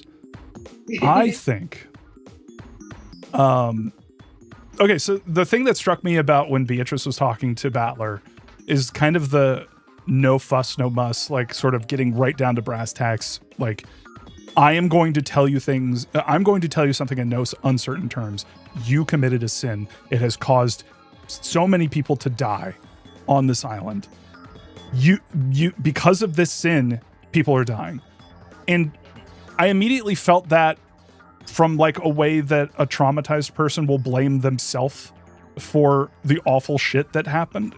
Like, I think that no matter what, because Battler goes missing at the end of all of these episodes, right? Or at most, or at the very least, like, wait, what happens to Battler at the end of the episode, all these episodes? Does he just go missing? Some of them he was torn apart by beasts. Yeah. Oh, well, that'll happen. Some of them he's has to choose whether or not he goes to the Golden Man. It's missing. Yeah, in the first episode, did he go missing? Episode 1, 2, first episode, he's dead. Like, it says, like, all 4 of the kids were, like, torn apart into, like, meat scraps. And they found Maria's jawbone. Right. So, the way that I'm thinking about this is, like, okay, Battler survives. He would have massive survivor's guilt. And I think that he would be plagued by what the events of the island and what happened and who specifically was at fault, who did it, and all this stuff. And I think that that would run into the idea that Kinzo had potentially. Let's just say, for the sake of simplicity, that it was Kinzo. It might have been someone else, but let's just say Kinzo for now. The idea of creating a situation where there's like letting the Ushiromiya name go on into, you know, like locking it into the public zeitgeist by creating a fantastical mystery that would grip a nation for, you know, again, you know, Jack the Ripper. Like, we still think of him to this day. A way to lock like an entire island in time would be to create a mystery like this. To like, it's almost like you could say that Kinzo, like, this is his way of becoming immortal. And so that idea would run into Battler like wanting answers to what happened to his family. And I think that he would be racked by guilt for what's happening. And I think that that's kind of jiving with my idea that Beatrice is almost like a facet of Battler's personality. Like, or at least a part of his mind that is trying to creatively think about what the fuck happened. And so it's, have you ever like thought about like an event in your life and you've got that sort of, maybe it's just me, but like that sort of negative personality that's just like, oh, you fucked up everything and that's you failed that social interaction. Yeah. You fucked up there. You should feel bad about this. And I think that that's kind of what Beatrice represents, potentially in the way that, like, you don't know what the fuck happened. So it could be magic, you asshole, you know? And, yeah, sorry, one sec. Beatrice's anxiety. Gotcha. Yeah. It's a bit more than anxiety in my experience. I don't know if we're talking about the same thing, but yeah, I do understand exactly what you're saying in that way. Yeah. So, like, so yeah, I don't know if I'm making any sense or not, but basically, I think that also it works in lockstep with the Amakusa is Battler theory, and a lot of other things kind of line up in a way. Go ahead. I did write down, so I have the game records for episode 1. Do you want 2, 3, and 4 as well? Because a number of them were written just as missing in episode 1, the cousins specifically. Do you want me to look at and see which ones were just registered as missing in 2, 3, and 4? Maybe that's a red herring. What is a group thing? Also, is there anyone who's globally muted who wants to be unmuted? I don't think so. Oh, maybe iCat? Yes. Okay, you're the witch of fuck you. I'm so sorry if you were globally muted at any point. But yeah, maybe it's a red herring. Maybe it's like, maybe we don't know maybe we're locked into Battler's like perspective. Like maybe he doesn't know everything that happened on the island. And so the things that could have happened where he wasn't present for them are like, who knows? Like no one fucking knows. And maybe part of this is him like sort of writing the story in his own mind of like what the fuck is going on. I don't know. All I know is that Beatrice represents magic and she is the endless witch. And what a better, and that kind of led to my theory crafting in the Discord about potentially Battler being the endless witch. Like this idea that like he is the one, the crime, the sin that Battler is guilty of is that he won't live his life. He can't because he's stuck with his family who have all died on Rokenjima. The music hit perfectly there. Anyway, everyone's super silent. I don't know what's going on. I'm deep in thought. We're listening. So like, yeah, basically like, is the sin that he's guilty of that, he is the one, because that would make him the reason that these people are dying in his mind. In all of the episodes, all of the events that we're seeing these people die, and they wouldn't be dying if Battler wasn't constantly running through this in his mind about what the fuck happened. Where did, like, what series of events led to this tragic circumstance? And like, if he would just, I'm not saying that like potentially the game is trying to say that like, hey, stop thinking about who committed murders. Hey, let's, just live your life. I'm saying that like without a good amount of evidence, you can't know for certain. And that's where that sort of magic comes in of like, well, it could have been anything. It could have been a fucking unicorn that ran through the entire mansion and stabbed everybody and then left little stakes in their hearts, and then they fucking ran off. And like, you don't know. You don't know. You don't have evidence to say one way or the other. It's a devil's proof. How do you think that relates to the overall message of without love, it can't be seen?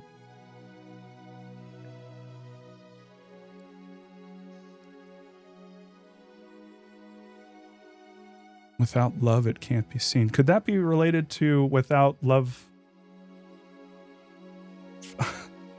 Without love for yourself, maybe? Or no, maybe, I don't know. Without love, it can't be seen.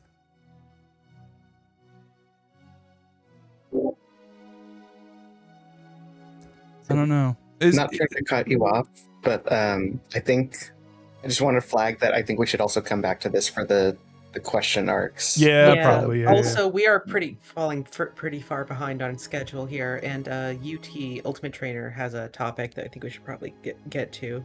Sure. Yeah, it was mainly thinking about the thing that we didn't get revealed, that Ange and the familiars saw something that Amakusa and the ship captain guy couldn't see. I was thinking it's more big picture thing, like in the tips at the end of the episode we have very metaphysical ideas of what witches are and the Voyagers and the creators and stuff.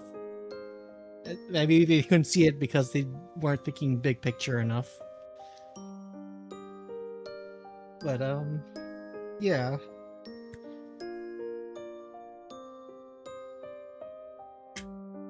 I don't. Are you asking what we think it is? Yes. What did any of all of y'all thought it was? I have no fucking idea. Like, that could literally be anything. That could be like a fucking statue of fucking Colonel Sanders, you know? Like, Sounds cute. Who Yeah. told him? Yeah, Angel take it home with it. Would you like my what I thought was my theory at the time? Sure.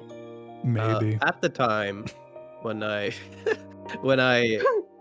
saw that, and then I saw the confrontation between Angie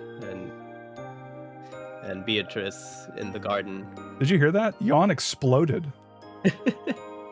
I was waiting for a reaction, but yawn, Pittsburgh. Okay, but like, yeah, when Angle and Beatrice were fighting in the garden, when Angel brought out the Sakutaro, I was like, oh, that's what she found. She just saw Sakutaro and was like, that makes sense to that works. her because she knows what it is, but those two wouldn't. So that's what I clocked. And that's how she brought it back. That's what, and when Beatrice says, remember when Beatrice tries to is speak in the Golden Red, Land. like, remember the Golden Land when Beatrice is trying, like, Rosa made that. She's the only one in that. And then she starts choking up. And she had just told us, oh yeah, when you try to say something in the truth that isn't red, you start choking up. And then she goes, oh shit. That's funny because without love, they couldn't see it. I would buy that Rosa lied and said, I made this for you special. And it was just, it was like a rare Beanie Baby. Could you buy that Rosa fixed it and was gonna? I just want to put it out there. Okay. Talsreal wrote all of this. Talsreal wrote everything all of you guys just fucking said. Yeah. All of this in advance. All of you guys just said the thing that Talsreal already wrote down. All down at the very bottom under Jan's topic. It is gratifying that I'm all not you the only one just having said this what thought. Talsreal wrote. Yep. Well, go ahead, Tal. Put that out there. Go ahead, Tal. I mean, you just said it. So was there an aspect that you guys didn't pick up? Was it literally this right here? Oh, yeah. So if you look down at the bottom under down, Jan's topic, like all the way at the bottom. Like Jan had a separate topic about how did Anjay revive Sakutaro, and it was under that I suggested that it was related to it being the shocking discovery. So, having found a Sakutaro in the real world, Anjay can recreate it in the Golden Land.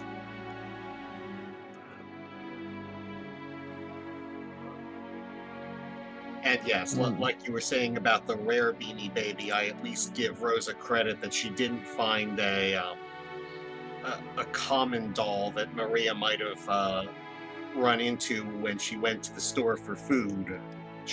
Just walking past the stuffed animal section and finding another Sakutaro that mom handmade and is on sale for 200 yen. Do we think that maybe her company mass produced them after she made the first one?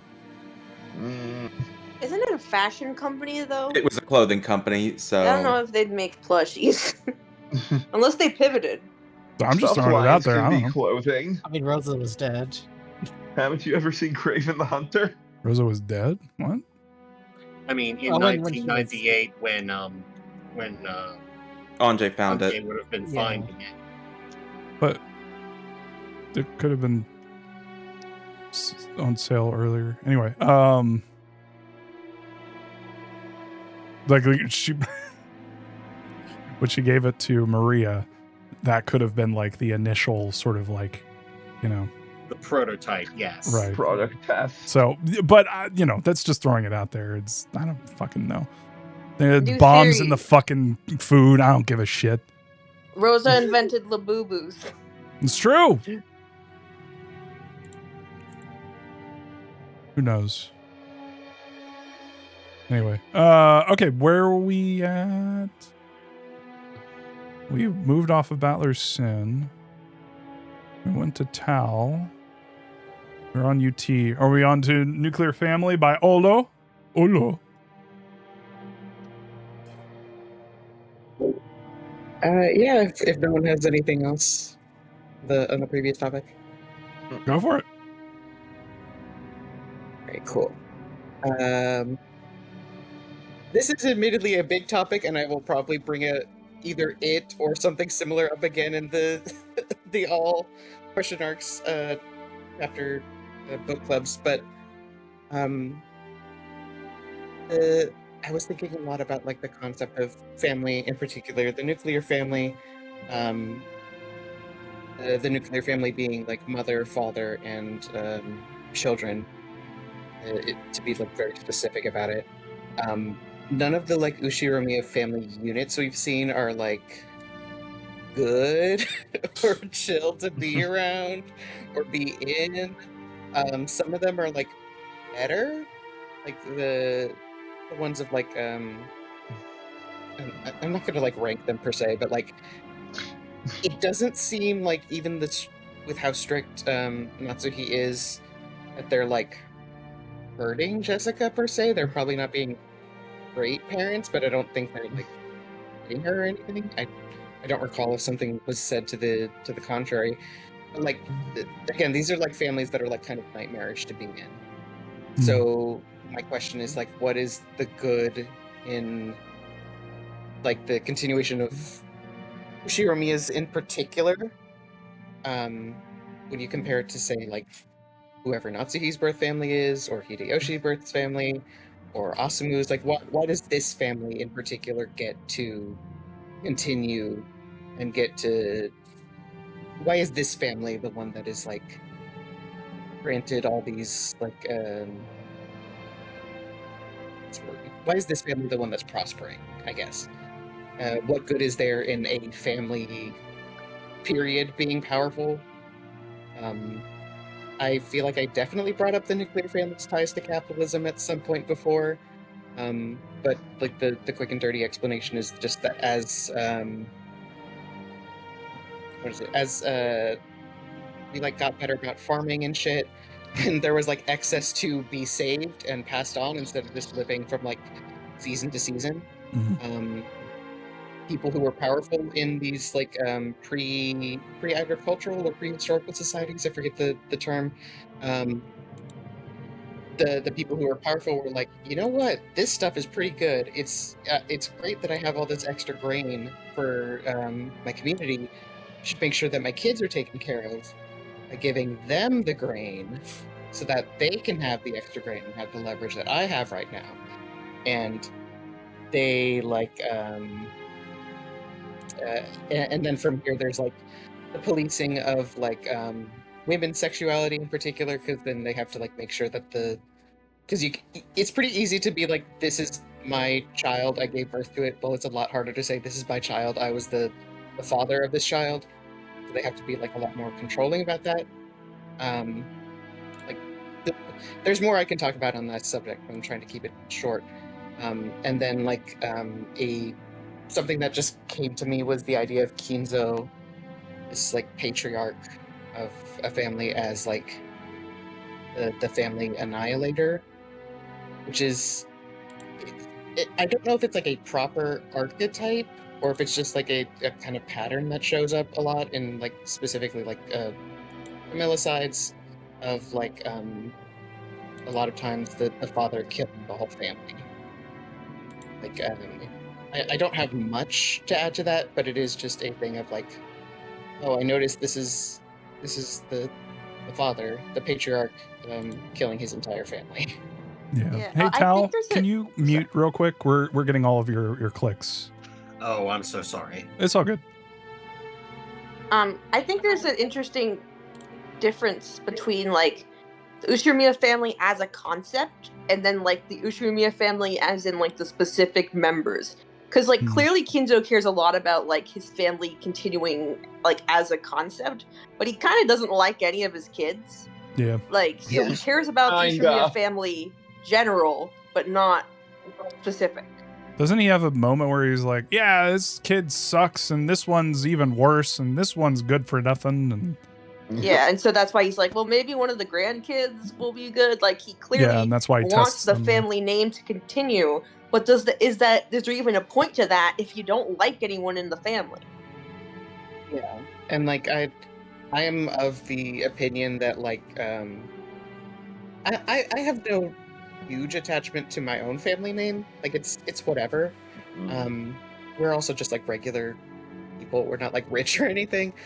But it's a thing of like this weird thing I notice where like sometimes people will be very proud about the family they come from, and like they'll a lot of times they'll have good reasons for it. You know, there's plenty of reasons to be proud of your family, your family name. But it's also like, I don't know, man. I don't know what the Ushiromiyas have done other than just gotten rich, and it's like that's I don't I don't see that as a great virtue. And they specifically got rich because of Kinzo.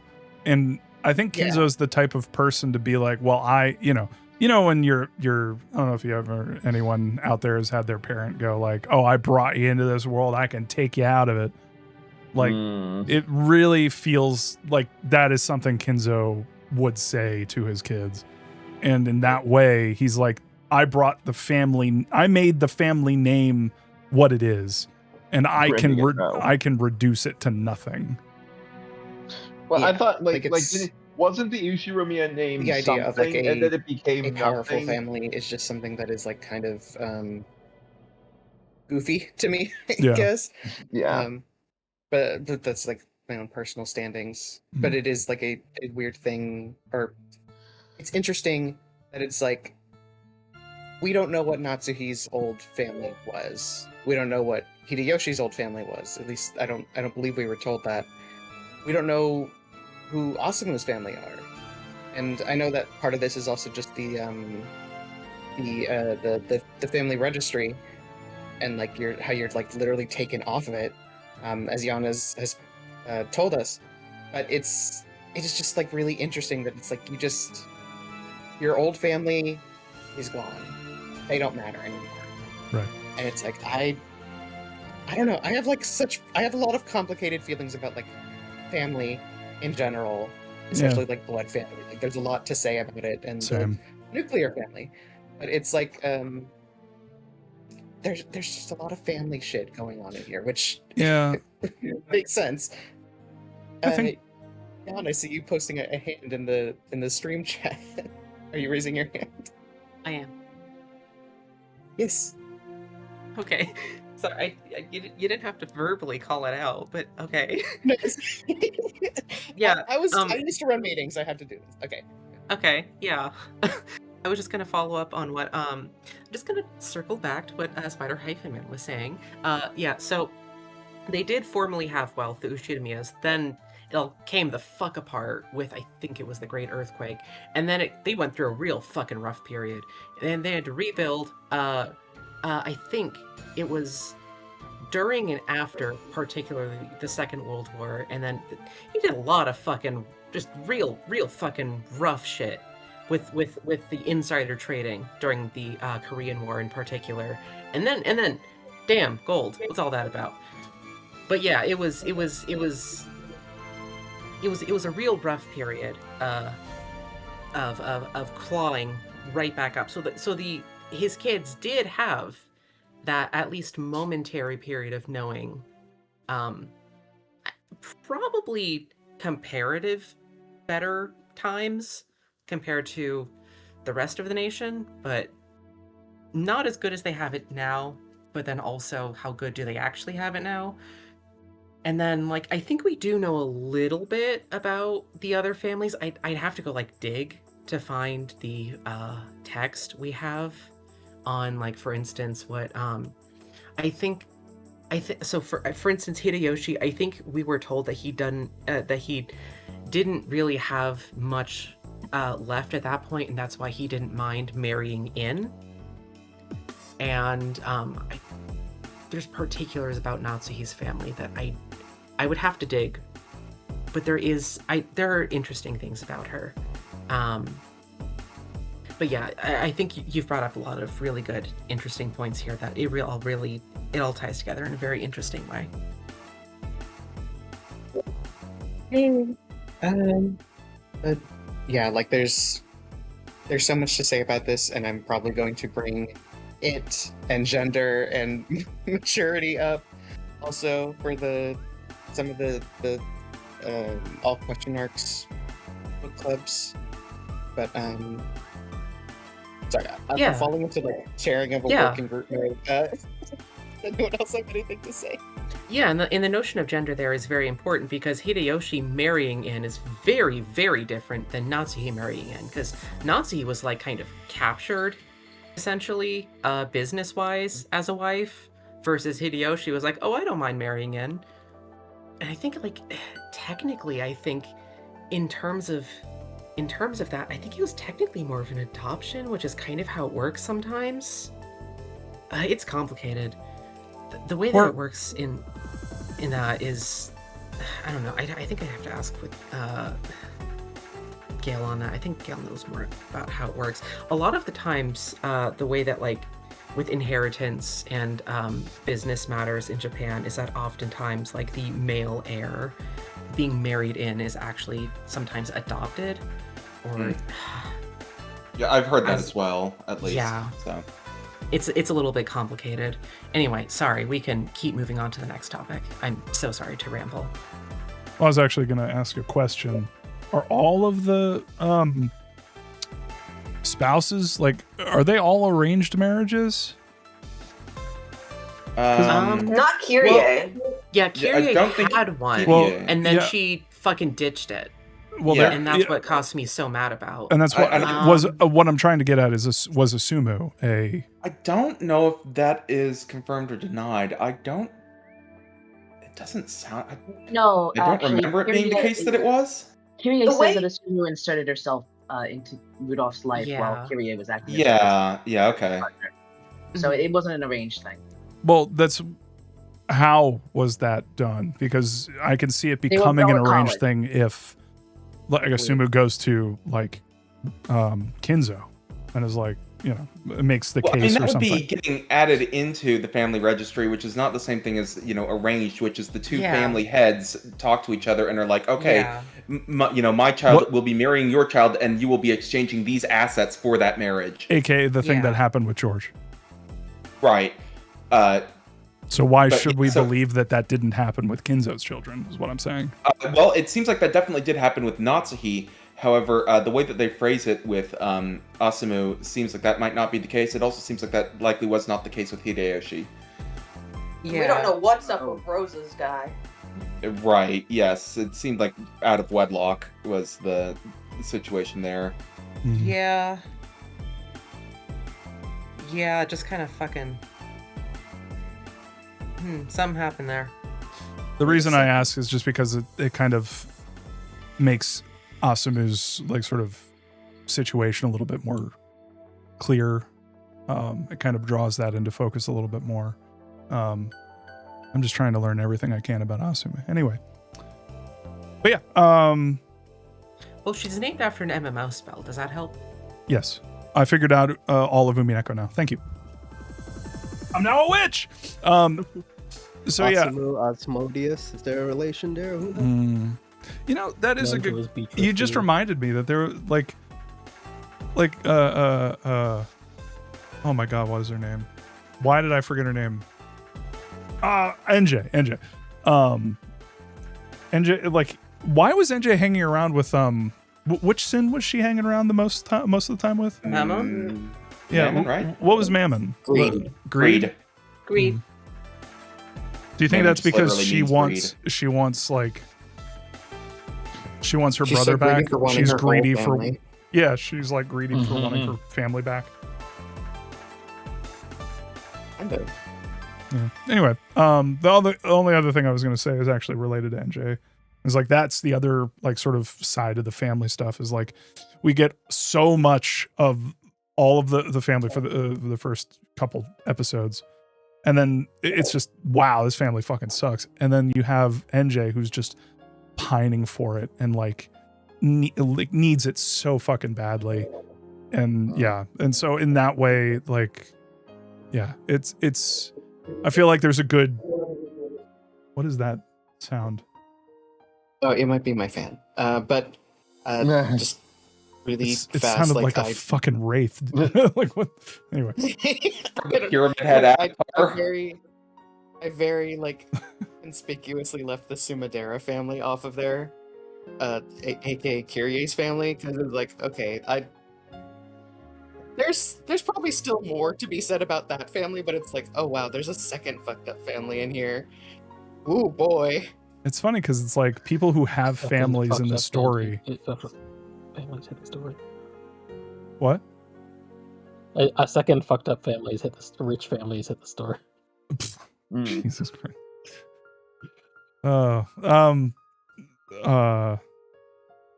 I'm trying to figure out how to spin a 9/11 joke into what I was going to say, but I'm going to give up on that. Much like we gave up investigating if gas could melt steel beams. What was it? Something melts steel beams. Anyway, burning barrels for us, Bob. Yeah, I got a lot of burning barrels. Oh, look, there's a person inside. Anyway, don't know who that is.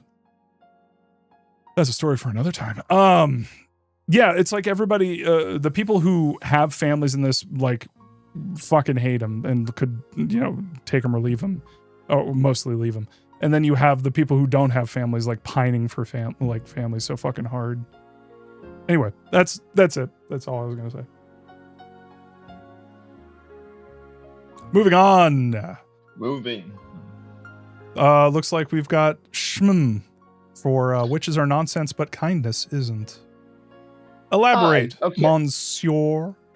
Okay, so basically, I like me some anime. I like me some exciting stuff. I like the power of friendship. I like believing in the resolve of the human spirit.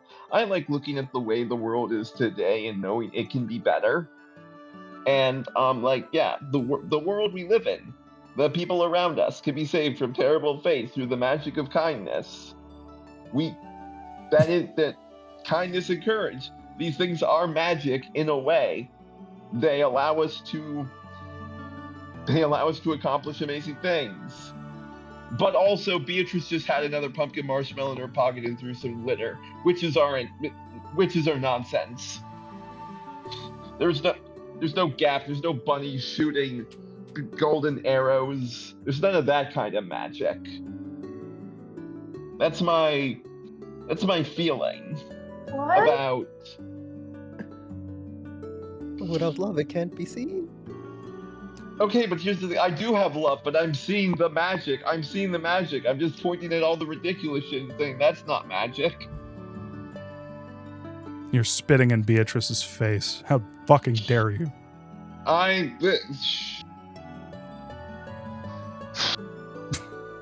just look, man. This is where I'm at, and I get it. Yeah, it's part of it is just like, man, I hate this fucking like stupid shit. I wish they would just get to the point.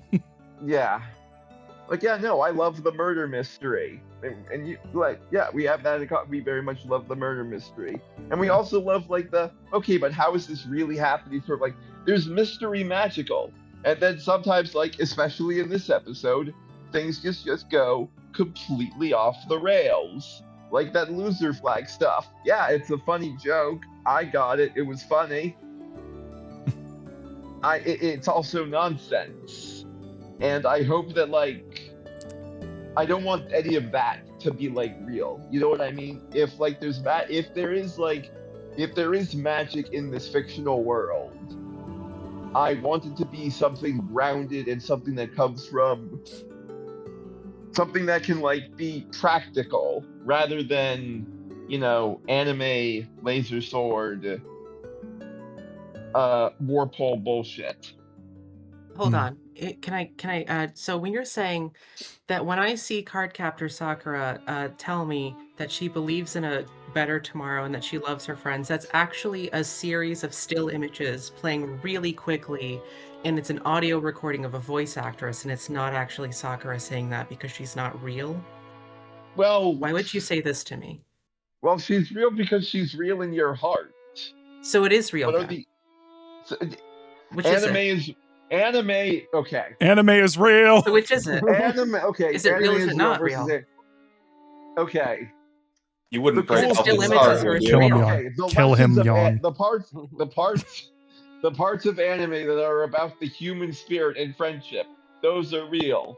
The parts Uh-huh. of anime that are giant robots and big battles between witches that may or may not be metaphors for chess, those aren't real. No, when you think Okay, but what about it, about the Son love is sister? just chemicals in your brain. This is going to be the rest of my night, isn't it? Just going down a list of just like, here's what's real, here's what's not real, and then how long will it take for that to get old? I wonder, or has it already? I don't know. There's some YouTube channels that make it their entire shtick, so I think you can I'm go just for a worried while. about Son's sister. All right.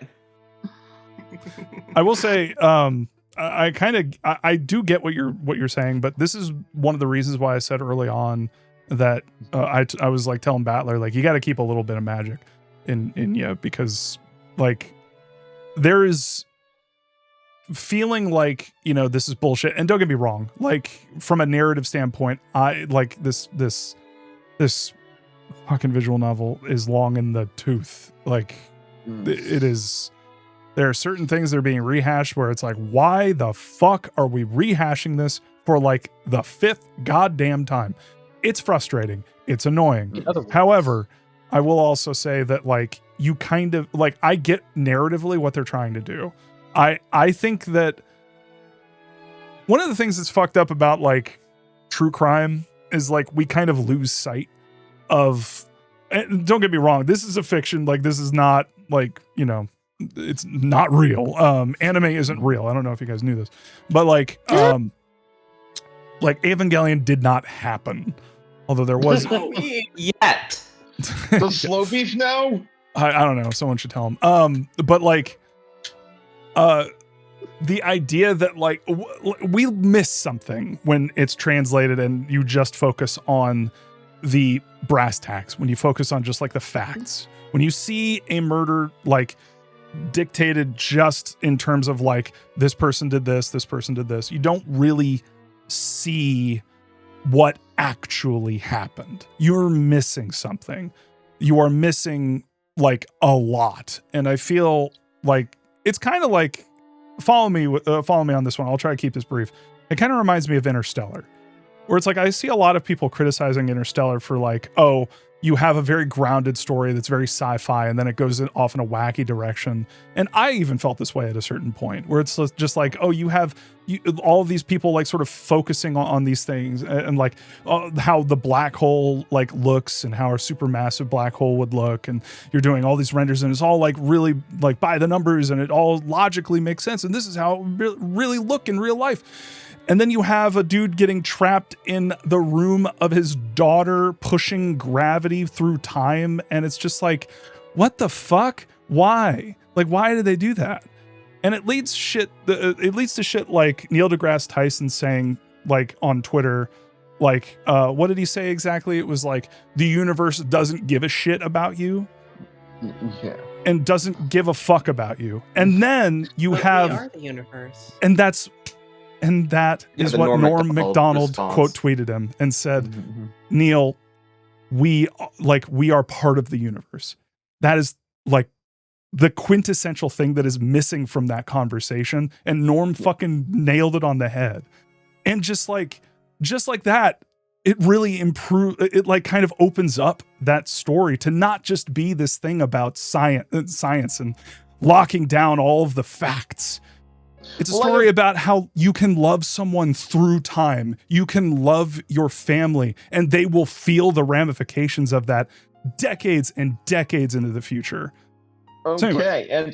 And what I'm saying is that's the sort of magic that I'm all for. When NJ is telling Battler, I need you to come back, as her body is being fucking disintegrated, and she won't let him see that, as she's telling him, you need to get home, your sister is waiting for you, I am waiting for you.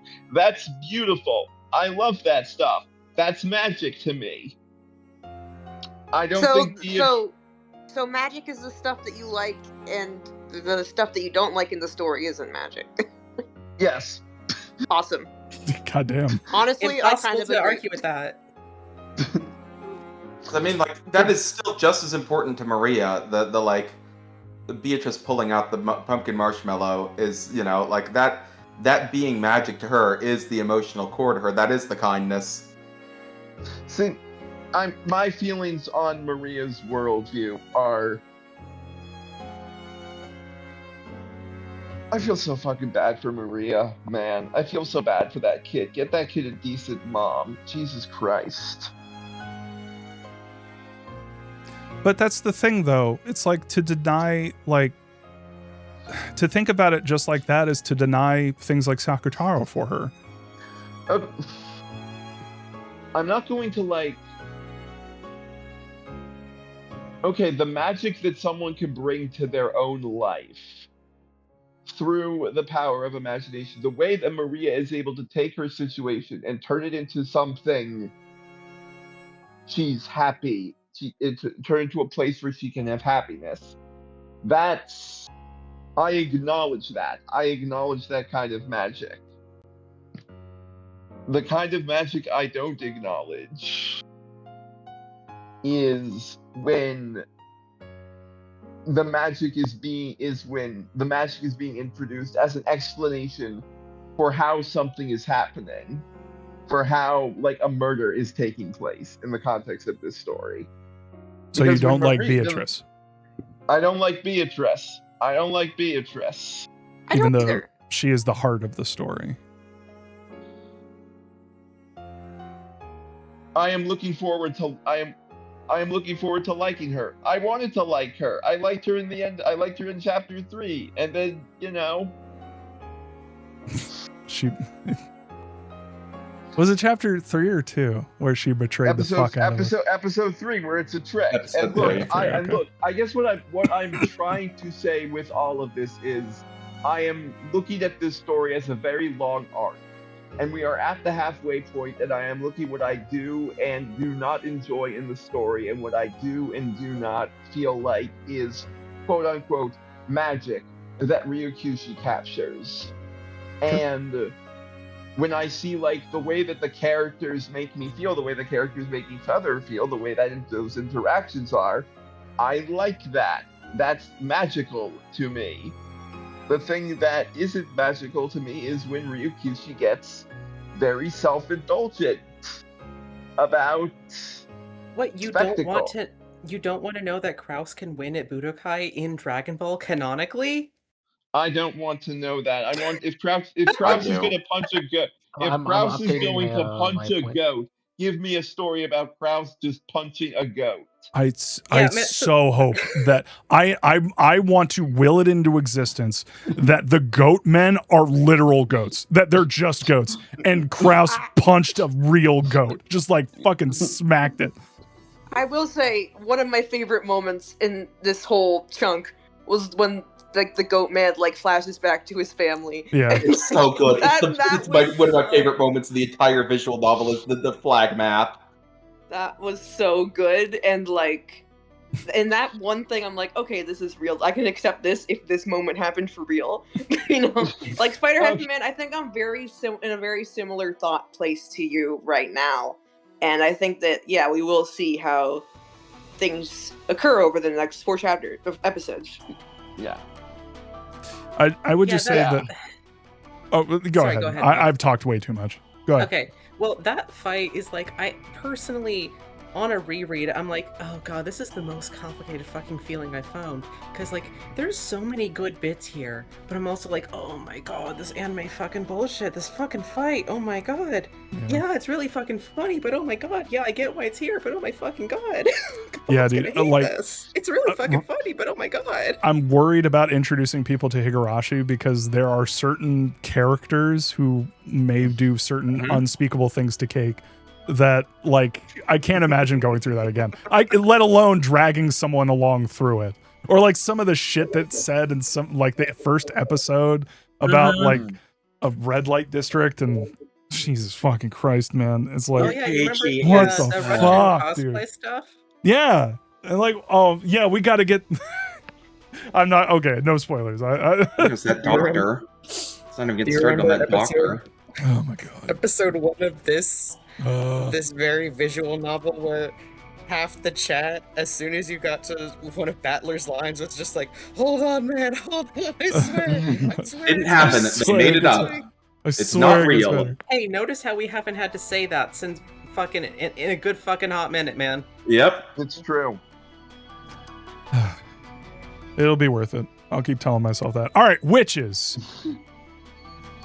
Get over here. My top. We are running real late, so I am going to postpone my topic and retool it for a later date. You sure? I think. Just do it. We have time for it. I'm here. I'm staying. Like I usually stream until like 11:30 midnight. So yeah. Okay. I think we've already kind of touched on mine. We kind of. You guys kind of chewed at it a little bit. It's kind of soggy now. Okay. I kind of got some spit on it. Fucking Sakutaro over here. Okay, I mean, if that's the case, then yeah. So here's the thing. I'm also thinking about themes, and specifically themes of the metafiction of this story. Because I think, even when I was reading it for the first time, I was picking up on a lot of like Ryukishi talking about genre, and specifically like not just genre. Oh, I should also mention a little bit of this may end up into Higu spoilers, so may need to like. Should we postpone it until the end? Yeah, well, and then just lock it off and say, "Hey, Higu spoilers." That's the thing. I was thinking that, like, if Yon is saying that we've sort of covered hers, which I mean, I think we kind of have. Does anyone else have anything else to add about the Sakutaro resurrection? I think no one has made this. I don't think anyone's made this comparison yet, but so I guess I will. Sakutaro feels so much like Hobbes to me. Like the sort of reality, unreality of Sakutaro feels a lot like Hobbes to me. Because Hobbes is obviously Hobbes. Calvin. H-O-B-S. Yeah. I was like, Hobbes? Like, what do you like? What does beer have to do? H-O-B-B-S, rather. No, Hobbes. The Calvin variety. Hobbes is obviously real, therefore I accept Sakutaro is real. Yeah, he's like that guy who's with Shaw. I've never watched those films. Like Winnie the Pooh. Like, yeah. Yeah, sure. That makes sense. No, I can see it. I can see it. Yeah. I mean, isn't that canonically what it is? Well, no, because in Calvin and Hobbes comics, I don't think you're actually supposed to think that like a witch brought Hobbes to life. Well, if you think that, Calvin isn't a sort of sorcerer or witch or something. Calvin is absolutely a grand sorcerer. He just does not know it yet. A grand the what? Endless Witch Calvin. I'm sorry. Okay. Oh, whew. Okay. I didn't say the other word for magician. I was worried for a second there. All right. No, Calvin would absolutely not. Nor would he piss on things. That's illegal. That's not him. Watterson didn't draw that. Anyway, what's I going to say? Right. Yes. All right. We're going into Higu spoilers. Yeah, I just like this will end up in Higu spoilers. It won't start there, but it will end there. I think just because I should also know. Of course, as always, Maria is heavily influenced by magical girls and of the era. They all had their fucking like little plushy styled animal companions, little familiars, basically. Yeah, that you could buy in stores. Yeah, the toys that would help the thing exist and get financed. Yeah, and they're of course your secret friends. Wasn't your magic is secret? Wasn't Maria watching TV at? Oh yeah. She was just watching TV all the fucking time. What are the chances that it was actually like Cardcaptor Sakura or something? Cardcaptor Sakura did not start until 1998. But what about that other one? Sakutaro is supposed to be canonically named after Cardcaptor Sakura. I think it's just kind of an anachronistic joke. Gotcha. Ryukishi loves card. I started it. It's great. I cannot get into it yet. I'll talk about it next week. But there was a huge amount of magical girls in the 80s. They all had their fucking little buddies. She would have had a ton of stuff to look at on the TV. Let's keep going. Okay. All right. We're going to go ahead and this isn't going to start in Higu spoilers, but it's going to end there. So let's just go ahead and say Higu spoilers in 5. What's that? That means I'm bowing out. Okay. All right. Well, I think catch you later. I will also bow out because I need bed. So all right, go get bed. Without love, bed isn't seen. That is very true. Night, y'all. Night. All right. So Higu spoilers. 5, yeah. 4, 3, 2, 1. The floor is yours. I can't believe he fucked that cool. cake. That's cake. Yeah, that's right. It turns out H was David Cameron. Who knew? So anyway, do you all remember when that happened? Wow. Yeah. Anyway. Yes, I do, unfortunately. Yeah, right? Anyway, sorry, back on topic. So here, talking about the themes of magic and specifically genre, like fantasy versus mystery, right? So just to ease us in, like the big thing that ties this to specifically this episode more than any other is just that like we've seen multiple people like mentioning the island falling into a fantasy. Right, as more characters keep getting added in on the witch's side, quote unquote, like Gap and Virgilia and Renove and all that, like, we've seen people talking about how, like, this island is about to be completely, consumed or subsumed by magic and, like, rational thought and all of that stuff, it will be gone. And I feel like, I think my thoughts specifically are that like this is very clearly Ryukishi invoking genre and specifically two different genres of mystery and fantasy. Obviously, I'm interested to see if any like people disagree with that or have a different interpretation of that. No, you're right on the money. I think. Okay. At least anyone else feel a different way? I mean, in a lot of ways, it's like the battle of magic versus like logic. Mm-hmm. It's the battle of mystery versus fantasy. And I think that in a lot of ways, the idea of the island falling to magic is, I think that using magic as a way of filling in the gaps when you are plagued with doubt about the event, the real events of an event. Yeah, this happens in real life. Like, you can't explain something, the fucking UFO did it. You can't explain something, it's, ghosts. You can't explain something, it's religion. There's also the religious aspect of this. And there have been multiple, like, parallels to that. I believe, I think Maria is talking about, like, the Bible at a certain point and talking about, like, Jesus and stuff. Or, like, was it Jesus or God? I forget exactly what it was. Also, why is there a chapel on the island? That's interesting. I actually didn't even think about that before. Like, there's a fucking chapel. Like, what? Anyway, yes, Ursula, yes, Sakutaro is Jesus Christ. He died for our sins. I wish he died again. Sorry. I'm not trying to delete it. I mean it. I also think it is like notable that Beatrice also calls out the genres by name a bunch. Like, this is fantasy. You see? Yeah, writers too, didn't she? Yes. So that's another thing is that I can't remember which one of the witches mentioned it, but they mentioned Ronald A. Knox. I have been informed that when people were discussing these episodes as they were coming out, discussions about Knox and his commandments or decalogue or whatever you want to call them was like brought up by people discussing these episodes as like does this really follow fair mystery rules? Like, what does it mean that it follows fair mystery rules? And I think that's another thing I talk about a little bit later in my point, but like, yeah, there have been very clear references to actual authors and genre convention and like ideas that authors have had about genre convention and how to write things properly. And one of the big questions I want to ask all the new readers is why do you think specifically Ryukishi is deploying this? And what do you think he's trying to say about this? Also, I think we had like a pretty good discussion in the book club channel on Discord about what constitutes as a fair mystery, and also like if Umineko even is a fair mystery, and you had some pretty interesting things to say about that, Bob, so I want to hear about that a little bit, or expand upon it for the stream chat. Well, I forget what I said. I could just read what I wrote, I think.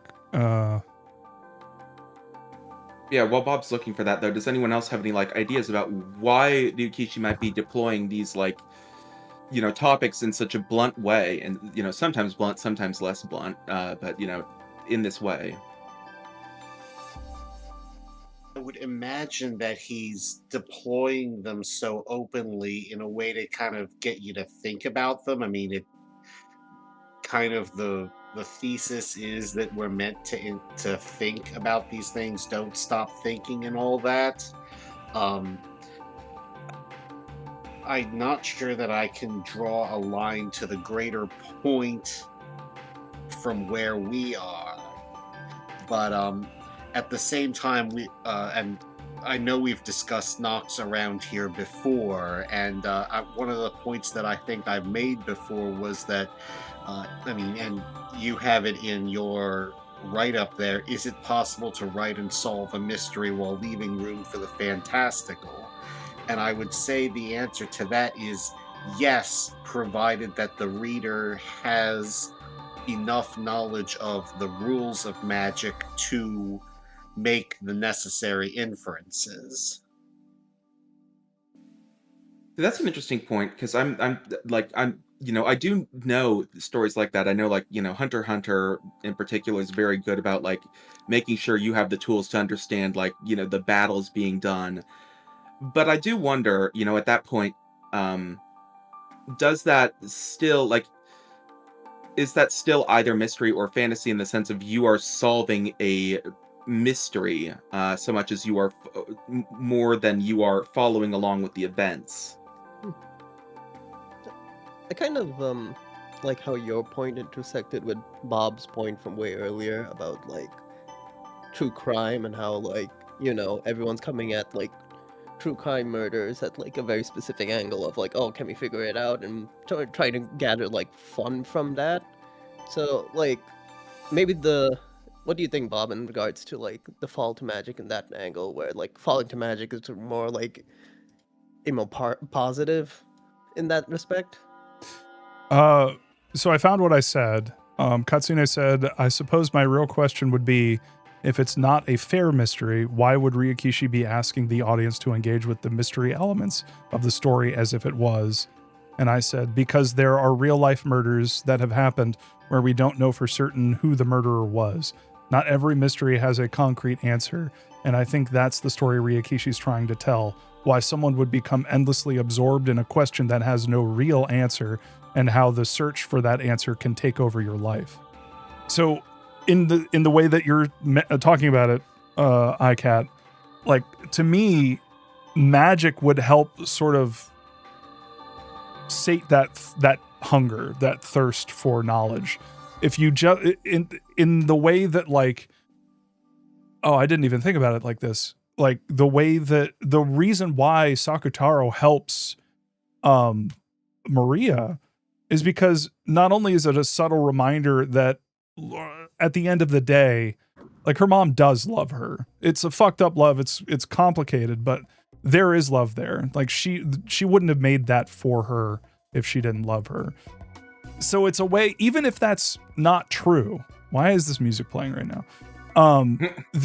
Even if that's not true, like, that's still coming through, and she's using that sort of magical thinking to amp it up and basically put, like, a cap on or seal, like, that feeling that she has, and, like, and be comfortable with the way that it is, like, it's like, God, it's tough, because it's like, if something fucked up happened to you, and at the end of the day, you don't really want to think about the specifics, and it's just easier to say, oh, aliens did it.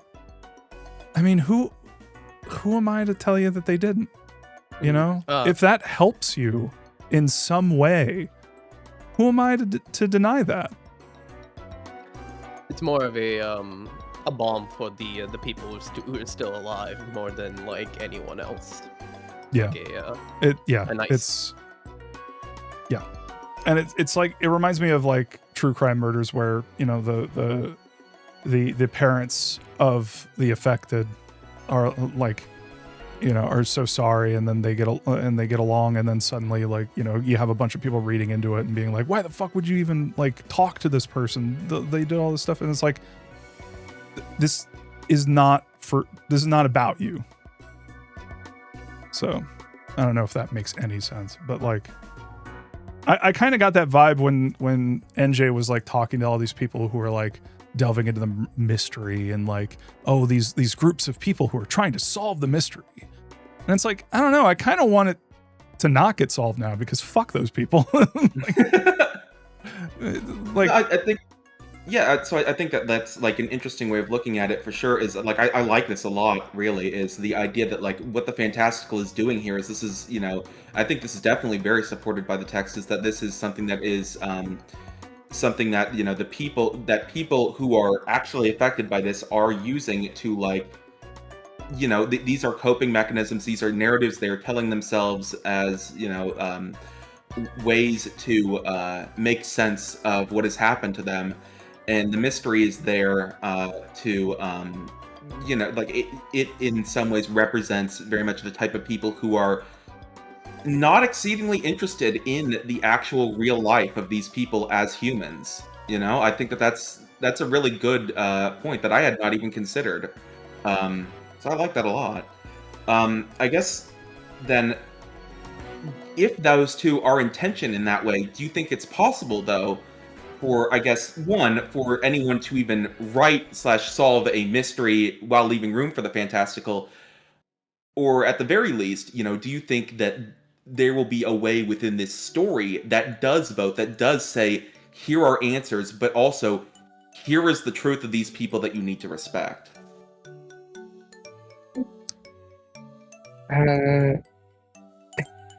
Jan's telling you to put an image on screen, but what image is it? Is it in the doc? It is a good image. No, it's in the text chat. The stream chat. Discord. Yeah, call chat. Discord chat. Yes. Was it this is something where it's like, I feel like if I had a little more of my brain power, I could like really, really give a good answer. So I am feeling like a little out of it, but my you rat fuck. My thought is that it's just another wedge, man. I feel like fucking wedge. I'm trying to think of how to put this into words. I've been reading a lot of this since basically since episode 2. In like, I joked that Beatrice was Laura Palmer at one point in like the chat, and then I was like, wait, no.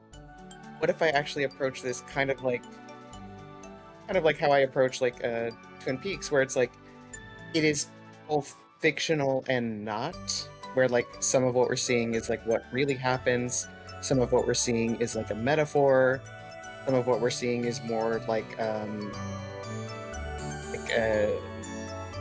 dream, I guess, and it never quite gets to that level of like a bunch of shit happening, and like there's a giant teapot in a black room talking to you in David Bowie's voice. So it's not quite that far. I who's only seen Twin Peaks voice. I'm getting Twin Peaks vibes. But no, continue. I'm trying to approach it in that way of like, some of the crazier anime bullshit that I've been seeing is something that is maybe not literally happening. It's, if not a metaphor, it's like a symbol, or it's just like thematic. Thematic. Where it's like, this is, I'm trying to approach this where like everything is impressionistic in impression, where it's like, I don't know for sure what all is like quote unquote real and what it isn't, but I'm trying to approach it where it's like, what I'm seeing could be real, what I'm seeing could be fake. I need to try and find the truth. When do we get 9 Inch Nails? That is going to be. I don't know, but I hope we also get Seabat Hey, did you all know Seabat was in Twin Peaks: The Return like a couple years before that meme kicked off? Anyway, wild. What? I don't remember all the bands that were in that. Yeah, one of the bands was Seabat. It was Hudson Mohawk, not Seabat. I forget which is the name of the song, which is the name of the artist. But like the Seabat Hudson Mohawk, they were in The Return anyway. That's crazy. But yeah, like so I guess to your point of like, I think it's weird because, like I said, I am approaching this like similar to Twin Peaks in that there is a real mystery, and I think we are going to get answers for things like who all died on Rokkenjima. Are all the game boards we're seeing quote unquote real? Are they like more like cards that kind of or fragments that are like, I guess if you want to like talk about it in like multiverse things, like dead worlds where it's like the timelines of these don't matter, or these are something that Beatrice made herself. I'm kind of operating on that, like a lot of the game boards are like completely false even within the narrative of the story. Like this is just an artificial kind of like, this is an artificial scenario that Beatrice has made. So you don't think that we've seen the actual events that happened on Rokkenjima in 1986 yet? I'm leaning toward no. Like I think it is a case of like there's probably different ways it could go down, similar to the fragments in Higurashi. Yeah. But like I do think there is like a quote unquote true set of events. There's some of the facts are that everybody goes to the island except Anjay, and everybody except maybe one person dies. And the murders, however they occur, are, I think if we're in reality, were probably done by a person. They were probably not done by magic, but they were done in like a very strange way. They were done in a way that was like impossible to fully like understand. And I think a lot of the game boards, maybe the answer to the game boards is also they were done by humans. Like there's still somehow there is like humanity there, and just what we're seeing is like a weird metaphor, symbolism, magic show essentially, like an illusion essentially. Like we're just seeing like really complex illusions. I guess like magic tricks. Yeah. If you don't think about it. I mean, this does sort of feed into like the Brawn Tube argument that Badler keeps bringing up as like, this is the sort of version of reality you're showing us, but it's not necessarily the actual version of reality that's happening. If I were to solve this mystery, really drill down and solve it. And yeah, like I feel like I'm losing my train of thought. But yeah, I think there is like, even with that in mind, where I think there is like a concrete reality that we can eventually get to and figure out, and maybe we won't learn all the mysteries of Rokkenjima and the disaster and the murders, but we'll learn like a good majority of them. I also think that the magic we're seeing is like metaphorical a lot of times, like the battles, like the big stupid battle that Beatrice had with Virgilia. Maybe it was more just like she just got a really good hit in on her or something like that. Like it maybe not so crass as that of like they literally just had like a battle and just Beatrice got a lucky hit in, but like something along those lines of like they had a confrontation and Beatrice won. Yeah, like there was some sort of like thing between Beatrice and Kumasawa, right? Because if we're going by the idea that Kumasawa is Virgilia, then like that would be but behind the magic. Yeah, no, I see what you're saying, absolutely. I guess just very specifically, because I have my own personal answer for this question of, is it possible to solve the mystery while still leaving room for the fantastical? I do really like, because I think Twin Peaks is actually a really good one, because you can sort of pick up on like who killed Laura Palmer. If you are looking at it purely from an emotional standpoint, you can maybe look at like what would make sense or what would feel right, and like you can come to a conclusion that you could possibly do that, while it's still being a very, like, not grounded series in any way, shape, or form.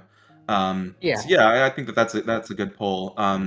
Personally, I have a different answer, which is not different answer, but rather a different example to say that I do think you can do this sort of thing, which is I really like the works of Kotaro Uchikoshi. And I feel like the Zero Escape series by him especially is a series that is nominally a mystery, but also so full of pseudoscience conspiracy theories, parentheses, not trying to make you believe that those are real. Like used as plot devices, not like. I do not think that Kotaro Uchikoshi believes that these things are real. But like those are mysteries that like I can understand someone being like, well, I had no way of figuring this out, but I think one of the things is if you are in a genre space where you are like prepared to deal with the fantastical and prepared to have that be a thing in them, I think it's a lot easier to have this sort of like, why did a person do this? What's the motivation for this? And have that be the mystery that makes sense. Whereas the like exact mechanics of how did the person do this be anchored in the fantastic. And if you're looking for motivations for why someone would do something, you can't like negate the magic that they could see. You can't negate their perspective. It's one of the lessons that a lot of people apparently don't take from Silent Hill 2, when the idea of like learning from like Angela's like what she's going through. You see her fire, you see her perspective. And it's like, you see it too. For me, it's always like this. It's like supposed to fucking knock some sense in you. It's like, try looking through the world through other people's eyes. Maybe show a little empathy every now and then.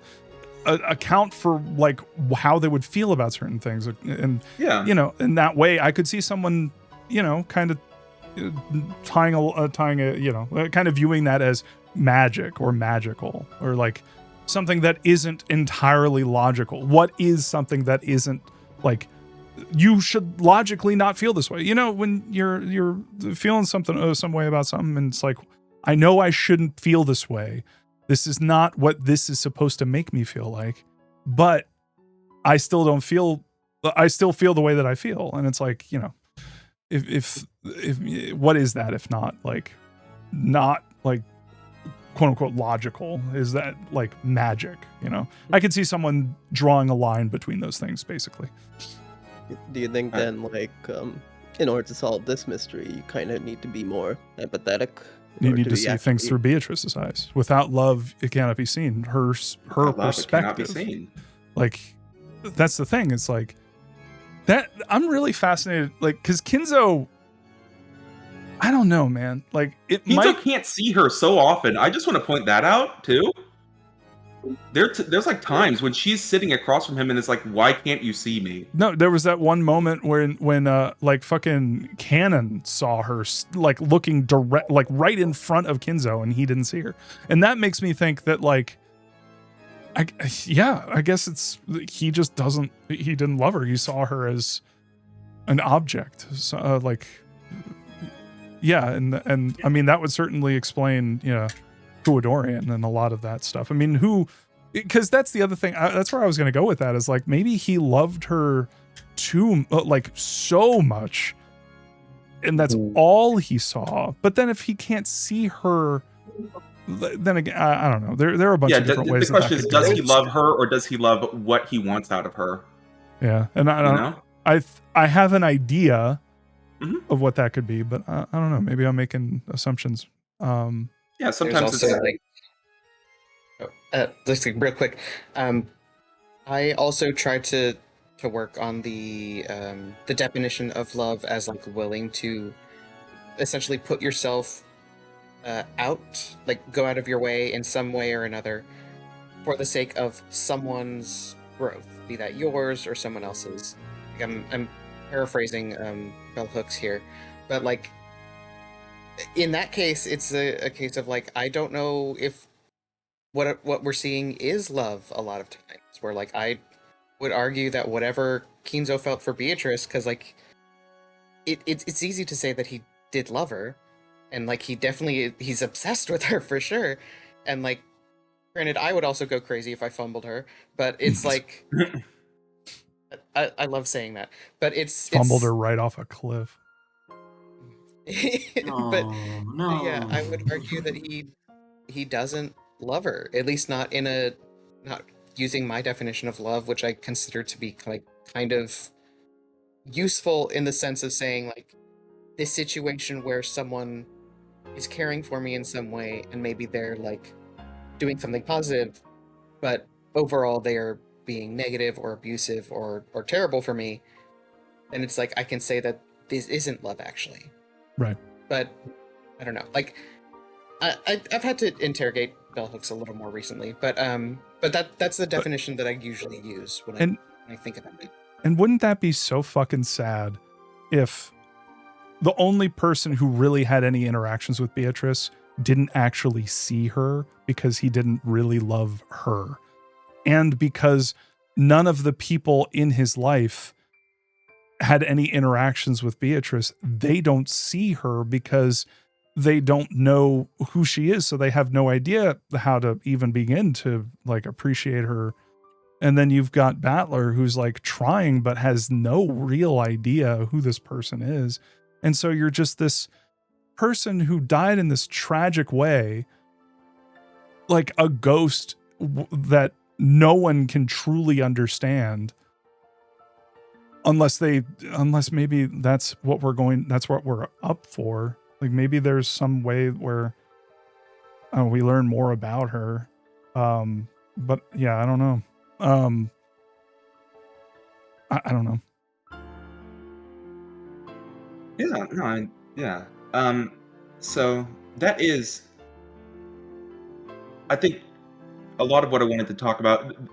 The one last thing I want to talk about is this is where it gets into the Higu spoilers, which is, I think, you know, again, and especially this was when I was reading this the first time, I was picking up on this as like, because I had sort of looked at like the way people reacted to the ending of Higurashi, where it is, the answers for a lot of them are pretty fantastical, right? Like the reason why things are happening is, you know, this disease X, right? Like it is the, I can't remember the name of the exact thing, the Hinamizawa syndrome, yeah, right? Which you as a reader would have no real way of guessing, really getting to, because it hadn't really been built up, you know. And it's also like, well, if you just invent a disease, that's not something I can like solve. That you've just made up a thing and told me that that's it.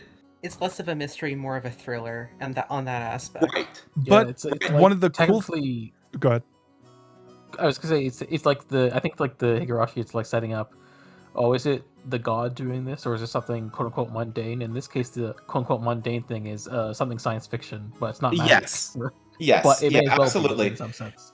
Right, and like this is you know, a thing that I was aware that people had very mixed to, you know, also, you know, people in general had pretty mixed feelings on this, and I think I definitely felt Ryukishi's sort of reckoning with that while writing this. Yeah, the like legacy of, you know, Higurashi's reveal of the mystery as being largely fantastical.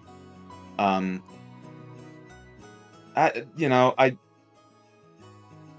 just think, I don't know, if you all have that vibe as well while reading this, how do you like feel like Ryukishi is feeling about that, you know, like that reaction? How did you, judging by what he's written so far, how do you think he feels about how people feel about his previous work, and how do you think maybe he feels about his own previous work? Part of me thinks that like one of the things he was trying to get at with Higurashi was less that the actual moment-to-moment reasons as to why things are happening, more than like you being able to like glean motive and who the person is, you know?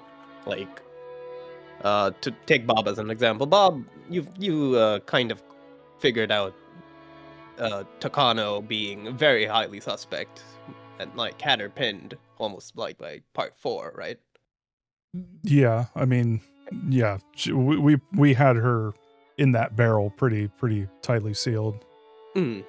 So like, in that sense, it was more character motivation and just like thinking about it in more, you know, as to like her place in her environment and how she's interacting with it that answered that question. So I think what Ryukishi is reckoning with here is, hey, it's not like purely the fantasy that's making this mystery. It's characters, it's the whys, and it's the well, mostly the whys and the hows. And so in this one, he's focusing more on the hows, but I think he's really in this one trying to put a pin on why. If that makes any sense. Yeah. Thinking about it, this kind of reminds me of Radiohead. It kind of reminds me of Radiohead came out with a song called "My Iron Lung." I think it was the album after the album that they came out with that had Creep on it. Creep was their sort of like big like breakout hit. Like, I mean, people still like rinse it to this day. Like it used to be their one-hit wonder until they released OK Computer. Yeah. And My Iron Lung was basically like sort of a commentary on Creep and what it like sort of how it like sustained them like an iron lung. And in that song, they kind of jokingly play some of the like riffs in Creep, like the big like sort of scratchy guitar. It's almost like sarcastic. And I kind of get that vibe from Umineko. Not so much that it's sarcastic. I don't think that Ryukishi would feel that way. I think that what I'm trying to say is I think that Umineko is basically Ryukishi sorting out how he feels about the legacy of Higurashi. Because I can see him walking away from Higurashi after finishing it and being like, wow, these like the some of the messages I have in this, or I don't know if I don't know if I'm 100% all about that stuff now. I don't know if like the way the idea, one of the things that I thought was very interesting about Higurashi is that if you're really into the like multiple dimension stuff, that's great. But until you think about like literally when Berncastel is going through the fragments and finding the single person who could help like Battler in this situation, like she's using her, like she overtly says, I am using you for this, like this is what your purpose is here. In that way, it is kind of like a cynical look at what happened in Higurashi, because like thinking about the other timelines, the fragments, they're fucked. They're fucked. Yeah. And it's like, if you think about it like that, that's kind of a fucking disturbing way to think about it. It's sad. It's upsetting. Yeah, and I could imagine Ryukishi, like, I could imagine that kind of eating away at him. I can imagine that. And a lot of this story has been really fragment heavy. And I could also imagine him as a writer being like, yeah, that's how I fucking suck him in. I'll get him with the multiple theory thing, the multiple dimension thing, the fragment thing.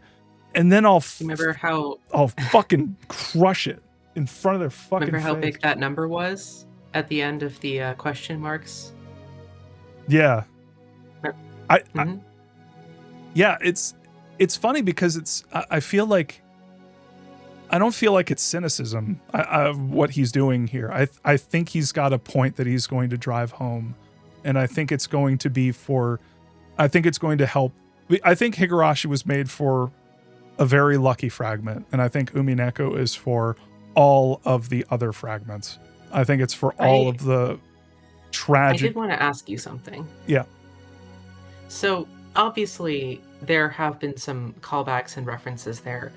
What do you think's going on there? Okay.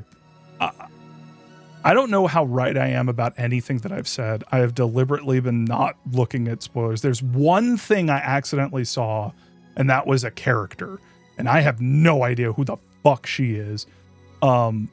We still haven't seen her, so like, just FYI, there's one character that like I'm waiting to see, because it's a possibility it's in the next episode. Oh, maybe. But like, this is just, I don't know how right I've been, because a lot of this has just been like me as a writer thinking like, well, I'm not really a writer, but like, if I were a writer, if I were writing a story like this, what would I do? What would be cool? What would be fun? What would be a way to fuck with people? And what would be my point in doing all of this? And I think one of the things that, for me, why you would introduce a character like Bern Castell and characters like, you know, Takano, aka Lambda Delta, it's like, Battler said he played Higurashi, like at the very beginning. He played it. He did say that. However, Higurashi had not come out by the time he said that. Like, right, but not early access. Not then. Akasaka did write the novel. Oh, and yeah, and also say that like he wrote the story about it. About what happened. I think the time period in here, we're dealing with some fucky wucky like shit. I don't know when, like, because a lot of this might be Battler looking back at the events and trying to retrofit everything, and maybe in the future he did play Higurashi or something. Is that why there's so many references to how tsunderes are going to become popular later? Maybe. But the thing that I'm actually trying to say is, like, I think that's where Bern Castell is coming from, because Bern Castell is different. Like, she's like weird, and I'm just gonna lay it out. Like, she's not acting like Rika at all. Like, Bern Castell. I have no idea what you mean. Bern Castell in Umineko is not Rika. Like, she hasn't drank wine once. Anyway. Yeah, they're all drinking tea. Yeah. Age appropriate drinks. So like, it's me. I'm your friend. No. I've always been your friend. No, go, get away from it. Stop it. I mean, I will say, it does, like, you know, assuming that even if, you know, Rika, if Rika had, you know, gone through even to the best fragment, that's still fuck you up, you know?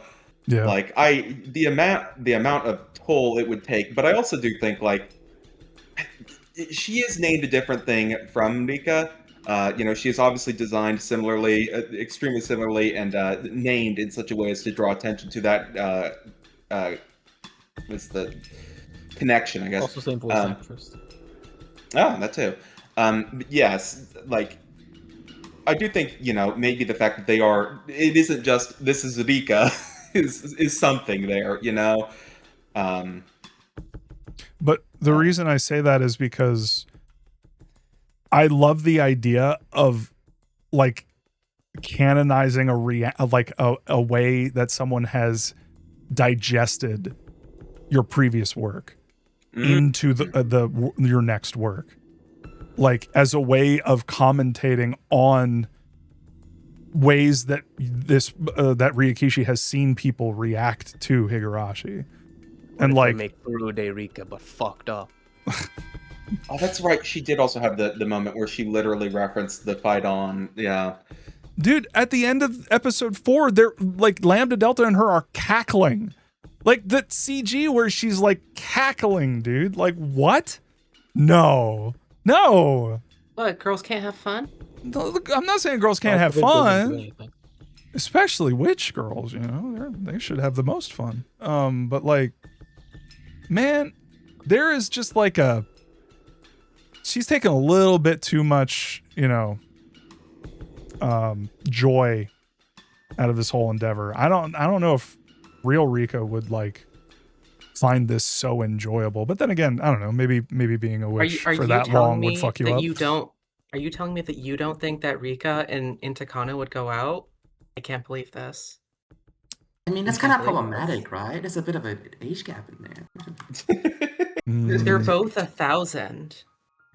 Well, one's 1,100. Yeah, it's true. It's fucked up. The Rika Sadako shippers are going to be crushed by this. We just seriously did the, oh no, she's 1,000 years old in the body of a 15-year-old. It's fine. 15-year-old cat girl. That's the other thing. Why is she a cat? I don't get what I don't understand. There was already the cat imagery in Hiku. Was there? She'd had a tail? Always the cat. No, but there was the thematics. Okay. Just she have a tail now. Yeah, she's the land of the witches, you know. It's a land of, you know, stories and truth rather than fact. Things have changed. Ugh, Barbasol, why did you just remind me? Her dear blonde bestie didn't have candy in her hair all the time either. But you know what I'm saying. She had murder in her heart. Yeah. But you know what I'm saying. You know what I'm getting at. It's like, it would be really cool if like that's one of the twists is like Rika keeps getting more and more fucked up. And it's just like, this is not the person I remember. And like, yeah, seeing that as like kind of a, I mean, the fact that she like overtly said like, yeah, no, I want to win. So you're my trump card. So go do thing. It's like, I don't know, man. I don't know. The Rika that, you know, went through all that fucking bullshit. I don't know. Maybe she would do that actually, because if she did go through all that bullshit just to find the one fragment where all of her friends survived. Hey, she got out. She got out. Fine. That wouldn't be taking into account all the other fragments like we just said. So maybe she is like that. Maybe this is just a natural extension. Oh yeah. Okay. Now they can have fun. Yeah. Okay. Okay. You guys turn me around on that one. Yeah. Okay. That works.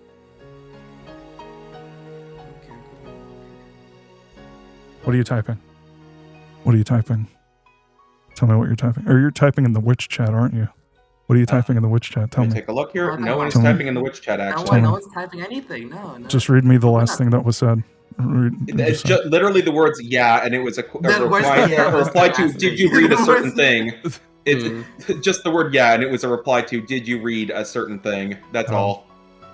Damn. What would happen to your mind if you were in a time loop? I think I'd go loopy. Whoa! Anyway, we've been going on for quite a bit, but I think it's about time we wrap it up, you know? Let the audience finish applauding. Yeah. Yeah, it's like 11:30. We can call it. I don't know. I don't know how much joy y'all witches take out of prodding us Uminekos, but yeah. Oh yeah, and I'll be honest.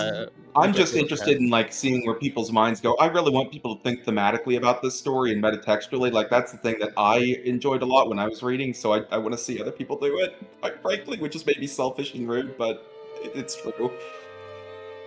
No, I think honestly, if I were writing the story at the very end of it, I would be like, hey, you are now a witch. Go fuck with new readers. Like seriously, like that's honestly kind of another way of keeping like the love alive. You know what I mean? And without love, cannot be seen. So yeah. Anyways, all right, y'all. Thank you so much for joining. Thank you, everybody in the chat, both everybody who is here now and everyone who was here previously. Thank you so much for hanging out with me as we talk Umineko. Up next, why? We're halfway through this goddamn visual novel. Holy shit. Is this like the longest visual novel or are there longer ones? I don't know if it's there might be a longer one of them. one. There might be? Okay. It is up there, but it remains to be seen. Maybe some. This is also episodic, not. Yeah. Yeah, it isn't, you know, it wasn't released single continuously, so. Yeah. So yeah, thanks again, everybody, for hanging out. Thank you, witches. Thank you, Uminekos. And yeah, up next, we're halfway through. So it is the halfway mark. We're doing a special extra book club. We're going to talk about everything that happened in the question arcs, and it's going to take about a day fully to go through everything. Be here for that. Answers for every single mystery ever in this. God, no. I'm not gonna lie. I think I'm gonna write a like grand unifying Umineko theory because I've been working on it and workshopping it. I need to cross-reference some of the red text though, but definitely not the blue text. My God, Battler, you're a fucking idiot. Anyway, I've been doing research for months. I got a presentation coming up. We got a presentation from Beyond, maybe pertaining to girls and or magic. Who can say? Ooh, exciting, Bob. I will say it might be worth looking at the blue text just to see what Beatrice or other witch side characters do and do not respond to. Oh, sure. Yeah. I was kidding, just because Battler's a fucking idiot. But yeah, no. I that's why I sent out that wiki, because I was like, if anyone could like read this and just like see if there are any spoilers, because like unfortunately, Fandom Sidebar has spoilers. You know what's fucked up is that there are like things on that wiki meant to keep things secret, but the last time I was on there to like look at an episode summary for my own uses for like this book club. I saw a thing that should be spoiler, like it should be one of the things that is meant to like they put in a page to protect you from seeing that, and it's just there in the sidebar because fandom's like that. Oh yeah, I was like tunnel visioned on just some of the text because I was trying to look for some red text, and I saw at the very top it was like solution. And I'm like, it's like what? No. Like, why is that there? Like, yeah, that doesn't. Yeah, God damn it. But anyway, yeah, fuck fandom for real. That's why we don't say the name of the site on You Can't Scare Me, because fuck them. They fuck fucking the concept of fandom. Agreed. Yeah, both the concept both as and a company the website. and the like, just general idea. Yeah. But yeah, hang out next time. We need to figure out when that's happening. I don't know. I don't think it's happening this week. It actually I'd definitely do it next week. Yeah. We might do a two-parter depending on how it goes. If that's the case, we might do Monday and Wednesday. But yeah, I'll put a poll on the Discord. By the way, if you're here and you want to participate in any of these book clubs and me playing on stream more Umineko, !Discord in the chat, you'll get a link to the Discord and you can come on over. Label yourself a good old sea cat. It was Cicada Heads before. We changed it for Umineko. But yeah, I guess we'll see you next time. So, and all of the VODs have been uploaded for all of the question arcs, except the ones that we didn't play on stream.